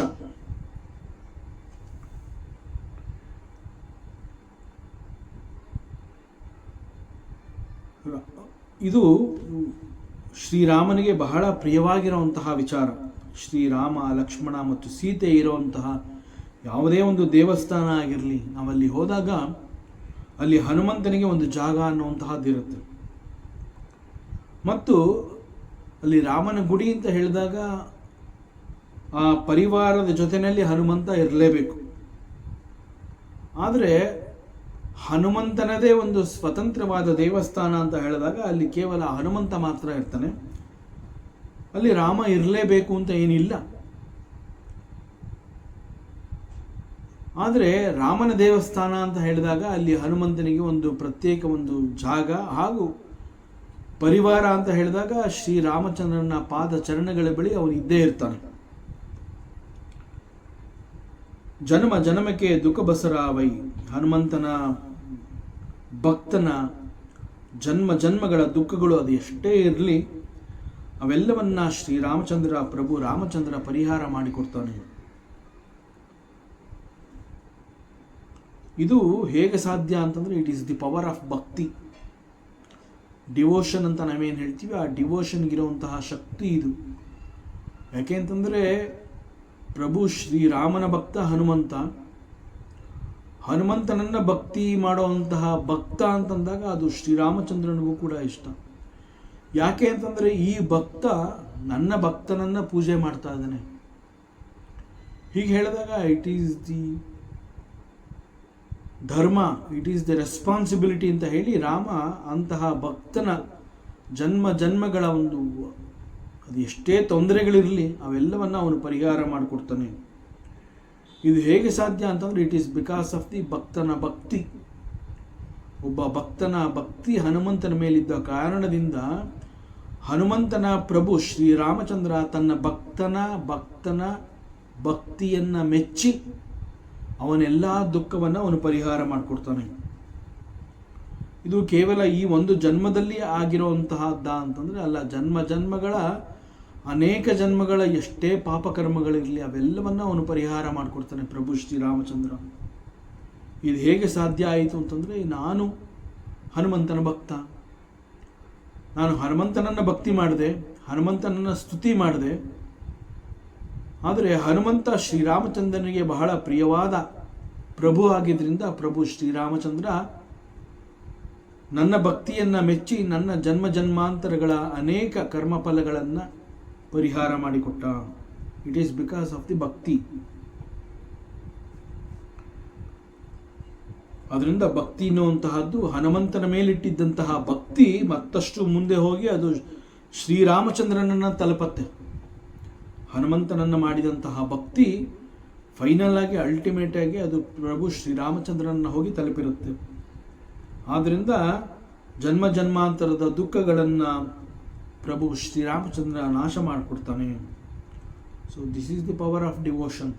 ಹನುಮಂತ ಮತ್ತು ಅವನ ಭಕ್ತ ಅಂತಂದಾಗ ಅವರಿಬ್ಬರಲ್ಲಿದ್ದಂತಹ ಒಂದು ಅಂಡರ್ಸ್ಟ್ಯಾಂಡಿಂಗ್ ಈಸ್ ವೆರಿ ಟ್ರಾನ್ಸ್ಪರೆಂಟ್. ಈ ಕಾರಣದಿಂದ devotee can share any type of ಸಂಕಟ ವಿತ್ ಹನುಮಾನ್. ಆ ಫಲಶ್ರುತಿ ಅಂತ ಬಂದಾಗ ಜನ್ಮ ಜನ್ಮದ ದುಃಖ ಅದೇನೇ ಆಗಿರಲಿ ಅವೆಲ್ಲವನ್ನ ಅವನು ಹನುಮಂತನೊಂದಿಗೆ ಹಂಚಿಕೊಂಡಾಗ ಪ್ರಭು ಶ್ರೀರಾಮಚಂದ್ರ ಇವೆಲ್ಲವನ್ನು ಪರಿಹಾರ ಮಾಡಿಕೊಡ್ತಾನೆ. ಅದರಿಂದ ಹನುಮಂತನೊಂದಿಗೆ ಅವನು ಏನನ್ನು ಮುಚ್ಚಿಡೋ ಹಂಗಿಲ್ಲ, ಎಲ್ಲವನ್ನ ಹೇಳ್ಕೋಬಹುದು. ಏನೇ ಒಂದು ಮಾಡಿರೋಂತಹ ಪಾಪಕರ್ಮಗಳಿರ್ಬೋದು, ಸೊ ಅವೆಲ್ಲವನ್ನ ಅವನು ಹನುಮಂತನಲ್ಲಿ ನಿವೇದನೆ ಮಾಡಿಕೊಂಡು ಹನುಮಂತನನ್ನ ಭಕ್ತಿ ಮಾಡಿದಾಗ ಭಗವಾನ್ ವಿಲ್ ಶೋ ದ ಪಾತ್. ಮತ್ತೊಮ್ಮೆ ಇಂತಹ ಒಂದು ತಪ್ಪು ನಡೆಸದಂತೆ ಮಾರ್ಗದರ್ಶನವನ್ನು ಕೊಟ್ಟು, ಮಾಡಿದಂತಹ ಪೂರ್ವ ಕರ್ಮಕ್ಕೆ ಒಂದು ಶಿಕ್ಷಣವನ್ನು ಕೊಟ್ಟು ಆ ಎಲ್ಲ ಕರ್ಮಗಳನ್ನು ಕೂಡ ನಾಶ ಮಾಡಿಕೊಡ್ತಾನೆ. ಕೇವಲ ನನ್ನ ತಪ್ಪುಗಳನ್ನು ಮನ್ನಿಸು ಅನ್ನುವಂತಹ ಒಂದು ಪ್ರಾರ್ಥನೆಯಲ್ಲಿ ನಾನು ತಪ್ಪು ಮಾಡಿದ್ದೀನಿ ಅನ್ನುವಂತಹದ್ದನ್ನು ನಾನು ಒಪ್ಕೊಂಡಿರ್ತೀನಿ. ತಪ್ಪುಗಳನ್ನು ಮನ್ನಿಸು ಅಂತಂದಾಗ ಅಲ್ಲಿ ನಾನು ಹಿಂದೆ ತಪ್ಪು ಮಾಡಿದ್ದೀನಿ ಅನ್ನೋದನ್ನು ನಾನು ಒಪ್ಕೋತಾ ಇದ್ದೀನಿ ಅನ್ನುವಂತಹದ್ದನ್ನು ಕೂಡ ಅದು ಸೂಚಿಸುತ್ತೆ. ಸೊ ಅಂತಹ ಸಂದರ್ಭದಲ್ಲಿ it is the assurance of the Bhagavan that he will bless his devotee. ಅಂತಕಾಲ ರಘುಬರಪುರ ಜಾಯಿ, ಈ ಒಂದು ಚೌಪಾಯಿಯಲ್ಲಿ ಪುನರ್ಜನ್ಮದ ಬಗ್ಗೆ ಒಂದು ಕ್ಲಾರಿಟಿಯನ್ನು ಕೂಡ ಇದು ತಿಳಿಸ್ಕೊಡ್ತಾ ಇದೆ. ಭಗವಂತನ ಮೇಲೆ ಒಂದು ಅನನ್ಯವಾದ ಒಂದು ಭಕ್ತಿ ಮತ್ತು ಶ್ರದ್ಧೆ ಎನ್ನುವಂತಹದ್ದು ಇಟ್ಕೊಂಡಿರುವಂತಹ ಕಾರಣದಿಂದ ಡಿವೋಟಿ ಎನ್ನುವಂತಹವನು ವರಿ ಮಾಡಿಕೊಳ್ಳೋ ಅವಶ್ಯಕತೆ ಇಲ್ಲ. He need not worry. ಅದು ಯಾವುದೇ ರೀತಿಯಾದ ಒಂದು ತೊಂದರೆ ಇರಲಿ. ಅಂತಕಾಲ ಅಂತ ಹೇಳಿದಾಗ ಅಂತ್ಯಕಾಲ ಅಂತ ನಾವು ಯಾವುದನ್ನು ಕರಿತೀವಿ ಅಂತಂದರೆ ದೇಹವನ್ನು ಬಿಟ್ಟುಕೊಡುವಂತಹ ಸಂದರ್ಭ ಅಂತಂದರೆ ಮರಣದ ಸಮಯವನ್ನು ಇಲ್ಲಿ ಅಂತಕಾಲ. So the devotee need not worry about dropping his physical body. ಆ ದೇಹವನ್ನು ಬಿಟ್ಟುಕೊಡುವಂತಹ ಸಮಯದಲ್ಲಿ ದೇಹಕ್ಕಾಗಿ ಅಥವಾ ದೇಹ ಇಲ್ಲ ಅಂತಂದ್ರೆ ಹೇಗೆ ಅನ್ನುವಂತಹ ಭಯಕ್ಕಾಗಿ ಮರುಗುವಂತಿಲ್ಲ, ಕೊರಗುವಂತಿಲ್ಲ. ಯಾಕೆ ಅಂತಂದರೆ ಇಲ್ಲಿವರೆಗೆ so for I have spent devoted life. ಬಹಳ ದೊಡ್ಡ ದೊಡ್ಡ ಸಾಧನೆಯ ಕೆಲಸಗಳನ್ನು ನಾನು ಮಾಡಿ ಆಗಿದೆ ಮತ್ತು ಚೆನ್ನಾಗೇ ಮಾಡಿದ್ದೀನಿ. ನಾನು ಮಾಡಿರುವಂತಹ ಸೇವೆ, ಭಗವಂತನನ್ನು ಆರಾಧನೆ ಮಾಡಿರುವಂತಹದ್ದು ನನಗೆ ತೃಪ್ತಿ ಕೊಟ್ಟಿದೆ. ನಾನು ಭಗವಂತನನ್ನು ಭಕ್ತಿ ಮಾಡಿದ್ದೀನಿ ಅನ್ನುವಂತಹದ್ದು ನನಗೆ ತೃಪ್ತಿ ಕೊಟ್ಟಿದೆ ಅಂತಂದ ಮೇಲೆ ನೋ ಪ್ರಾಬ್ಲಮ್. ಅಂತಕಾಲ time has come to drop the body. ಆಯಸ್ಸು ಮುಗೀತಾ ಬಂದಾಗ ದೇಹವನ್ನು ಬಿಟ್ಕೊಡ್ಬೇಕಾಗತ್ತೆ. ಮತ್ತು ಅದನ್ನು ಅಂತ್ಯಕಾಲ ಅಂತ ಯಾಕೆ ಕರೆದಿದ್ದಾರೆ ಅಂತಂದರೆ, ನನಗೆ ಮತ್ತೂ ಕೂಡ ದೇಹ ಬೇಕು ಅಂತ ಹೇಳಿದ್ರೂ ಕೂಡ ದೇಹದೊಂದಿಗೆ ಇರೋದಕ್ಕೆ ಸಾಧ್ಯ ಇಲ್ಲ, ಆಯಸ್ಸು ಮುಗಿದಿದೆ ಅಂತ ಹೇಳ್ತಾರೆ. ಆದ್ದರಿಂದ ಅಂತಹ ಸಂದರ್ಭದಲ್ಲಿ ದೇಹಕ್ಕೆ ಅಂತ್ಯಕಾಲ ಬಂದಿದೆ ಅಂತ ಹೇಳ್ತಾರೆ. ಆದರೆ ಶಾಸ್ತ್ರ ಬಹಳ ಸ್ಪಷ್ಟವಾಗಿ ಹೇಳುತ್ತೆ, ನಾನು ದೇಹವೇ ಅಲ್ಲ ಅಂತಂದ ಮೇಲೆ ನನಗೆ ಅದರ ಬಗ್ಗೆ ವ್ಯಾಮೋಹ ಕೂಡ ಇರಬಾರ್ದು. ಆದರೆ ಪ್ರಭು ಶ್ರೀರಾಮಚಂದ್ರ ಯಾವ ರೀತಿ ನನ್ನನ್ನು ಕರುಣಿಸ್ತಾನೆ ಅಂತಂದರೆ, ಹನುಮಂತನನ್ನು ನಾನು ಭಕ್ತಿ ಮಾಡಿರೋದ್ರಿಂದ, ನನ್ನ ಭಕ್ತಿ ಪ್ರಭು ಶ್ರೀರಾಮಚಂದ್ರನ ತಲುಪಿರೋದ್ರಿಂದ ಈ ಒಂದು ಅಂತ್ಯಕಾಲ ಅಂತ ಹೇಳಿ ದೇಹವನ್ನು ಬಿಟ್ಕೊಡುವಂತಹ ಸಂದರ್ಭದಲ್ಲಿ ದೇಹದ ಮೇಲೆ ಸ್ವಲ್ಪವೂ ಕೂಡ ವ್ಯಾಮೋಹ ಬರದಂತೆ ಅವನು ನನ್ನನ್ನು ರಕ್ಷಣೆ ಮಾಡ್ತಾನೆ. ಯಾವಾಗ ದೇಹದ ಮೇಲೆ ವ್ಯಾಮೋಹ ಅನ್ನುವಂತಹದ್ದು ಇರೋದಿಲ್ಲ, ಆಗ ದೇಹವನ್ನು ಸುಲಭವಾಗಿ ನಾವು ಬಿಟ್ಕೊಡ್ಬೋದು. ಈಗ ಯಾವುದೇ ಒಂದು ವಸ್ತುವನ್ನು ನಾವು ಬಿಟ್ಕೊಡ್ತಾ ಇದ್ದೀವಿ, ಅದು ಇನ್ನೊಬ್ಬರು ಕೊಡ್ತಾ ಇದ್ದೀವಿ ಅಂತಂದಾಗ ನಮಗೆ ಅದರ ಮೇಲೆ ಅಟ್ಯಾಚ್ಮೆಂಟ್ ಇರೋದಿಲ್ಲ. ಅದರ ಮೇಲೆ ಅಟ್ಯಾಚ್ಮೆಂಟ್ ಇಲ್ಲದೇ ಇರೋದ್ರಿಂದ ನಾವು ಅದನ್ನು ಮತ್ತೊಬ್ಬರಿಗೆ ಕೊಡ್ತೀವಿ. ನನಗೆ ತುಂಬ ಇಷ್ಟ ಆದರೂ ನಾನು ನಿನಗೆ ಕೊಡ್ತಾ ಇದ್ದೀನಿ ಅಂತ ಹೇಳ್ತೀವಲ್ಲ, ಅದು ಹಾರಿಕೆಯ ಹೇಳಿಕೆ. ನನಗೆ ತುಂಬ ಇಷ್ಟ ಇತ್ತು ಅಂತಂದರೆ ನಾನು ಅದನ್ನು ಕೊಡೋದಕ್ಕೆ ಸಾಧ್ಯವೇ ಇಲ್ಲ. ಆದರೆ ಯಾವಾಗ ವ್ಯಾಮೋಹದ ಪೊರೆ ಎನ್ನುವಂತಹದ್ದು ಕಳಚಿ ಬೀಳುತ್ತೆ, ಆಗ ಅದರ ಮೇಲೆ ಆಸಕ್ತಿ ಎನ್ನುವಂತಹದ್ದು ಇರೋದಿಲ್ಲ. ಆಸಕ್ತಿ ಇಲ್ಲದೆ ಇರೋದ್ರಿಂದ ನಮ್ಮಲ್ಲಿರುವಂತಹ ಒಂದು ವಸ್ತುವನ್ನು ನಾವು ಸುಲಭವಾಗಿ, ಬಹಳ ಸುಲಭವಾಗಿ ಮತ್ತೊಬ್ಬರಿಗೆ ಬಿಟ್ಕೊಡೋದಕ್ಕೆ ಸಾಧ್ಯ. ಆ ರೀತಿಯಲ್ಲಿ ದೇಹವನ್ನು ಉಪಯೋಗಿಸಿಕೊಂಡು ಇಲ್ಲಿಯವರೆಗೆ ನಾನು ಅನೇಕ ಸಾಧನೆಗಳನ್ನು ಮಾಡಿ ಆಗಿದೆ. ಉತ್ತಮವಾದ ಕರ್ಮವನ್ನು ಮಾಡಿದ್ದೀನಿ ಈ ದೇಹವನ್ನು ಇಟ್ಕೊಂಡು. ಹನುಮಂತನನ್ನು ಭಕ್ತಿ ಮಾಡಿದ್ದೀನಿ, ಪ್ರಭು ಶ್ರೀರಾಮಚಂದ್ರನನ್ನು ನಾನು ಭಕ್ತಿ ಮಾಡಿದ್ದೀನಿ, ಸಾಧನೆ ಅಂತ ಹೇಳಿ ಸತ್ಕರ್ಮಗಳನ್ನು ಮಾಡಿ ಆಗಿದೆ. ಈಗ ಅಂತ್ಯಕಾಲ ಬಂದಿದೆ. ಈ ಒಂದು ಅಂತ್ಯಕಾಲದಲ್ಲಿ ದೇಹವನ್ನು ಬಿಟ್ಟುಕೊಡುವಂತಹ ಸಂದರ್ಭ ಬಂದಾಗ ಪ್ರಭು ಶ್ರೀರಾಮಚಂದ್ರ ದೇಹದ ಮೇಲಿನ ವ್ಯಾಮೋಹದ ಪೊರೆಯನ್ನು ಕಳಚಿ ಹಾಕ್ತಾನೆ. ಆ ಕ್ಷಣದಲ್ಲಿ ಸುಲಭವಾಗಿ ನಾನು ದೇಹವನ್ನು ಬಿಟ್ಟುಕೊಡಬಹುದು. ಈಶಾವಾಸ್ಯ ಉಪನಿಷತ್ನಲ್ಲಿ ಒಂದು ಮಂತ್ರ ಇದೆ. ಉಪನಿಷತ್ನಲ್ಲಿ ಸಾಧಕ ಅಂತಂದರೆ ಉಪಾಸಕ, ಅವನ ಅಂತ್ಯಕಾಲ ಸಮೀಪ ಆಗಿರುತ್ತೆ. ಅಂತ್ಯಕಾಲದ ಸಮೀಪಕ್ಕೆ ಅವನು ಬಂದಿರ್ತಾನೆ. ಅವನು ಸಾಧಕ ಮತ್ತು ಉಪಾಸಕನಾಗಿದ್ದ ಕಾರಣದಿಂದ ಯೋಗ್ಯವಾಗಿ ಬದುಕನ್ನು ಮಾಡಿರ್ತಾನೆ. ಅವನಿಗೆ ಮೃತ್ಯುವನ್ನು ಹೇಗೆ ಎದುರಿಸಬೇಕು ಅನ್ನುವಂತಹದ್ದು ಗೊತ್ತಿರುತ್ತೆ. ಬಿಕಾಸ್ ರೈಟ್ ನಾಲೆಡ್ಜ್, ಸತ್ಯವನ್ನು ತಿಳ್ಕೊಂಡಿರ್ತಾನೆ. ಸತ್ಯವನ್ನು ತಿಳಿದ ಕಾರಣದಿಂದ ದೇಹದ ಬಗ್ಗೆ ಆಗಲಿ, ದೇಹಕ್ಕೆ ಸಂಬಂಧಪಟ್ಟ ವ್ಯಕ್ತಿಗಳೊಂದಿಗೆ ಆಗಲಿ ಅವನಿಗೆ ಆಸಕ್ತಿ ಆ ಕ್ಷಣದಲ್ಲಿ ಇಲ್ಲ. ಎಲ್ಲ ಹೊಟ್ಟೋಗಿರುತ್ತೆ, ಯಾವುದು ಉಳ್ಕೊಂಡಿರೋದಿಲ್ಲ. ಹೀಗೆ ದೇಹದ ಬಗ್ಗೆ ಆಗಲಿ, ದೇಹದ ಜೊತೆಗೆ ಸಂಬಂಧವನ್ನು ಹೊಂದಿರುವಂತಹ ವ್ಯಕ್ತಿಗಳೊಂದಿಗೆ ಆಗಲಿ ಈಗ ಅಲ್ಲಿ ಯಾವ ಆಸಕ್ತಿಗಳು ಉಳ್ಕೊಂಡಿಲ್ಲ ಅಂತಂದಾಗ ಆ ಉಪಾಸಕನಿಗೆ, ಆ ಸಾಧಕನಿಗೆ ಈಗ ಯಾವ ಶೋಕವೂ ಇಲ್ಲ, ಹೆದರಿಕೆಯೂ ಇಲ್ಲ. ಭವಿಷ್ಯದ ಬಗ್ಗೆ ಈಗ ಅವನಿಗೆ ಯಾವ ಕನಸು ಕೂಡ ಇಲ್ಲ. ಒಂದು ರೀತಿಯಲ್ಲಿ ಅವನಿಗೆ ಸಂಪೂರ್ಣ ಜ್ಞಾನ ಅಂತಂದರೆ ಕ್ಲಾರಿಟಿ, ಪೂರ್ಣ ಕ್ಲಾರಿಟಿ ಸಿಕ್ಕಿರುತ್ತೆ. ಹೇಗೆ ಅಂತಂದರೆ ರೈಲ್ವೆ ಸ್ಟೇಷನಲ್ಲಿ ಟ್ರೈನ್ಗಾಗಿ ಕಾಯ್ತಾ ಇದ್ದಾಗ ಟ್ರೈನ್ ಬರುತ್ತೆ.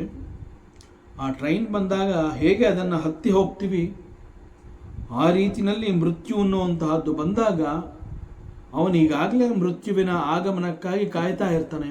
ಬಂದಂತಹ ಮೃತ್ಯುವಿಗೆ ತನ್ನ ದೇಹವನ್ನು ಬಹಳ ಸುಲಭವಾಗಿ ಬಿಟ್ಕೊಡ್ತಾನೆ. ವಾಯುರನಿಲಂ ಅಮೃತಮತೇದಂ ಭಸ್ಮಾಂತಂ ಶರೀರಂ ಓಂ ಕೃತೋಸ್ಮರ ಕೃತಂ ಸ್ಮರ ಕೃತೋಸ್ಮರ ಕೃತಂ ಸ್ಮರ. ಅವನಿಗೆ ಗೊತ್ತಾಗ್ತಾ ಇದೆ. He is almost seeing that all the elements are folding back. ಎಲ್ಲವೂ ಮೂಲ ಸ್ವರೂಪಕ್ಕೆ ಹೋಗ್ತಾ ಇದೆ. ಹಿಂದಿರುಗುವಂತಹ ಕಾಲ ಸನ್ನಿಹಿತವಾಗಿದೆ. Sense organs are becoming very weak. ಆಗ ಅವನೇ ಅವನ ದೇಹಕ್ಕೆ ಹೇಳ್ತಾನೆ, ಸಾಂತ್ವನ ಮಾಡ್ತಾನೆ, ಭಸ್ಮಾಂತಂ ಶರೀರಂ. ಈ ಒಂದು ಶರೀರ, ಈ ಶರೀರ ಅದು ಜೀರ್ಣವಾಗಲೇಬೇಕು. ಶರೀರಕ್ಕೂ ಕೂಡ ಒಂದು ಬದುಕು ಅನ್ನುವಂತಹದ್ದಿದೆ. ಅದರ ನಿಯಮದ ಪ್ರಕಾರ ಶರೀರ ಜೀರ್ಣವಾಗಿರಲೇಬೇಕು. ಅವನು ಹೇಳ್ತಾ ಇದ್ದಾನೆ ಶರೀರಕ್ಕೆ, ಕೃತೋಸ್ಮರ. ಈ ಒಂದು ಸಮಯದಲ್ಲಿ, ಅಂತ್ಯಕಾಲದ ಸಮಯದಲ್ಲಿ ಭಗವಂತನನ್ನು ನೀನು ಸ್ಮರಣೆ ಮಾಡು. ಕೃತಂ ಸ್ಮರ, ನೀನು ಮಾಡಿರುವಂತಹ ಎಲ್ಲವನ್ನ ನೀನು ನೆನಪಿಗೆ ತಂದುಕೋ. ಎಲ್ಲವೂ ನಿನ್ನ ನೆನಪಿಗೆ ಬಂದರೆ ಜೀವವನ್ನು ಮತ್ತು ದೇಹವನ್ನು ಬಿಟ್ಟು ಕೊಡುವಾಗ ನನಗೆ ಹಿಂಸೆ ಆಗೋದಿಲ್ಲ. ಯಾಕೆ ಹಿಂಸೆ ಆಗೋದಿಲ್ಲ ಅಂತಂದರೆ, because it is the highest knowledge that you are not the body. So ಇಂತಹ ಒಂದು ಅಂತ್ಯಕಾಲದಲ್ಲಿ ನಮ್ಮನ್ನು ರಕ್ಷಣೆ ಮಾಡುವಂತಹದ್ದು. ನಾವು ಹನುಮಂತನನ್ನು ಸ್ತುತಿ ಮಾಡ್ತಾ ಇದ್ದೀವಿ, ಹನುಮಂತನನ್ನು ನಾನು ಭಜನೆ ಮಾಡ್ತಾ ಇದ್ದೀನಿ, ಅವನ ಆರಾಧನೆ ಮಾಡ್ತಾ ಇದ್ದೀನಿ ಅಂತಂದರೆ it is the responsibility of the Raghubar, ಪ್ರಭು ಶ್ರೀರಾಮಚಂದ್ರನ ಒಂದು ರೆಸ್ಪಾನ್ಸಿಬಿಲಿಟಿ. ದಟ್ ಅಂತ್ಯಕಾಲದಲ್ಲಿ ಈ ಒಂದು ಪೂರ್ಣ ಕ್ಲಾರಿಟಿ ನನಗೆ ಸಿಗುವಂತೆ ಮಾಡಿ ದೇಹದ ಮೇಲಿನ ಅಭಿಮಾನದ ಪೊರೆಯನ್ನು ಅವನು ಕಳಚಿ ಹಾಕ್ತಾನೆ. ಮತ್ತಷ್ಟು ವಿಚಾರವಿದೆ, ಮುಂದಿನ ಅವಕಾಶದಲ್ಲಿ ಮತ್ತೆ ಮುಂದುವರಿಸೋಣ. ಓಂ ಪೂರ್ಣಮದಃ ಪೂರ್ಣಮಿದಂ ಪೂರ್ಣಾತ್ ಪೂರ್ಣಮುದಚ್ಯತೆ ಪೂರ್ಣಸ್ಯ ಪೂರ್ಣಮಾದಾಯ ಪೂರ್ಣಮೇವಾವಶಿಷ್ಯತೆ. ಓಂ ಶಾಂತಿ ಶಾಂತಿ ಶಾಂತಿ. ಹರಿ ಓಂ ಶ್ರೀ ಗುರುಭ್ಯೋ ನಮಃ. ಹರಿ ಓಂ. ಈ ದಿನದ ಪ್ರವಚನ ಸೇವೆಯನ್ನು ಪರಮಾತ್ಮ ಶ್ರೀಕೃಷ್ಣನ ಪಾದಚರಣಗಳಲ್ಲಿ ಅತ್ಯಂತ ಭಕ್ತಿಯಿಂದ ಶ್ರದ್ಧೆಯಿಂದ ಅರ್ಪಿಸೋಣ. ಶ್ರೀಕೃಷ್ಣಾರ್ಪಣಮಸ್ತು.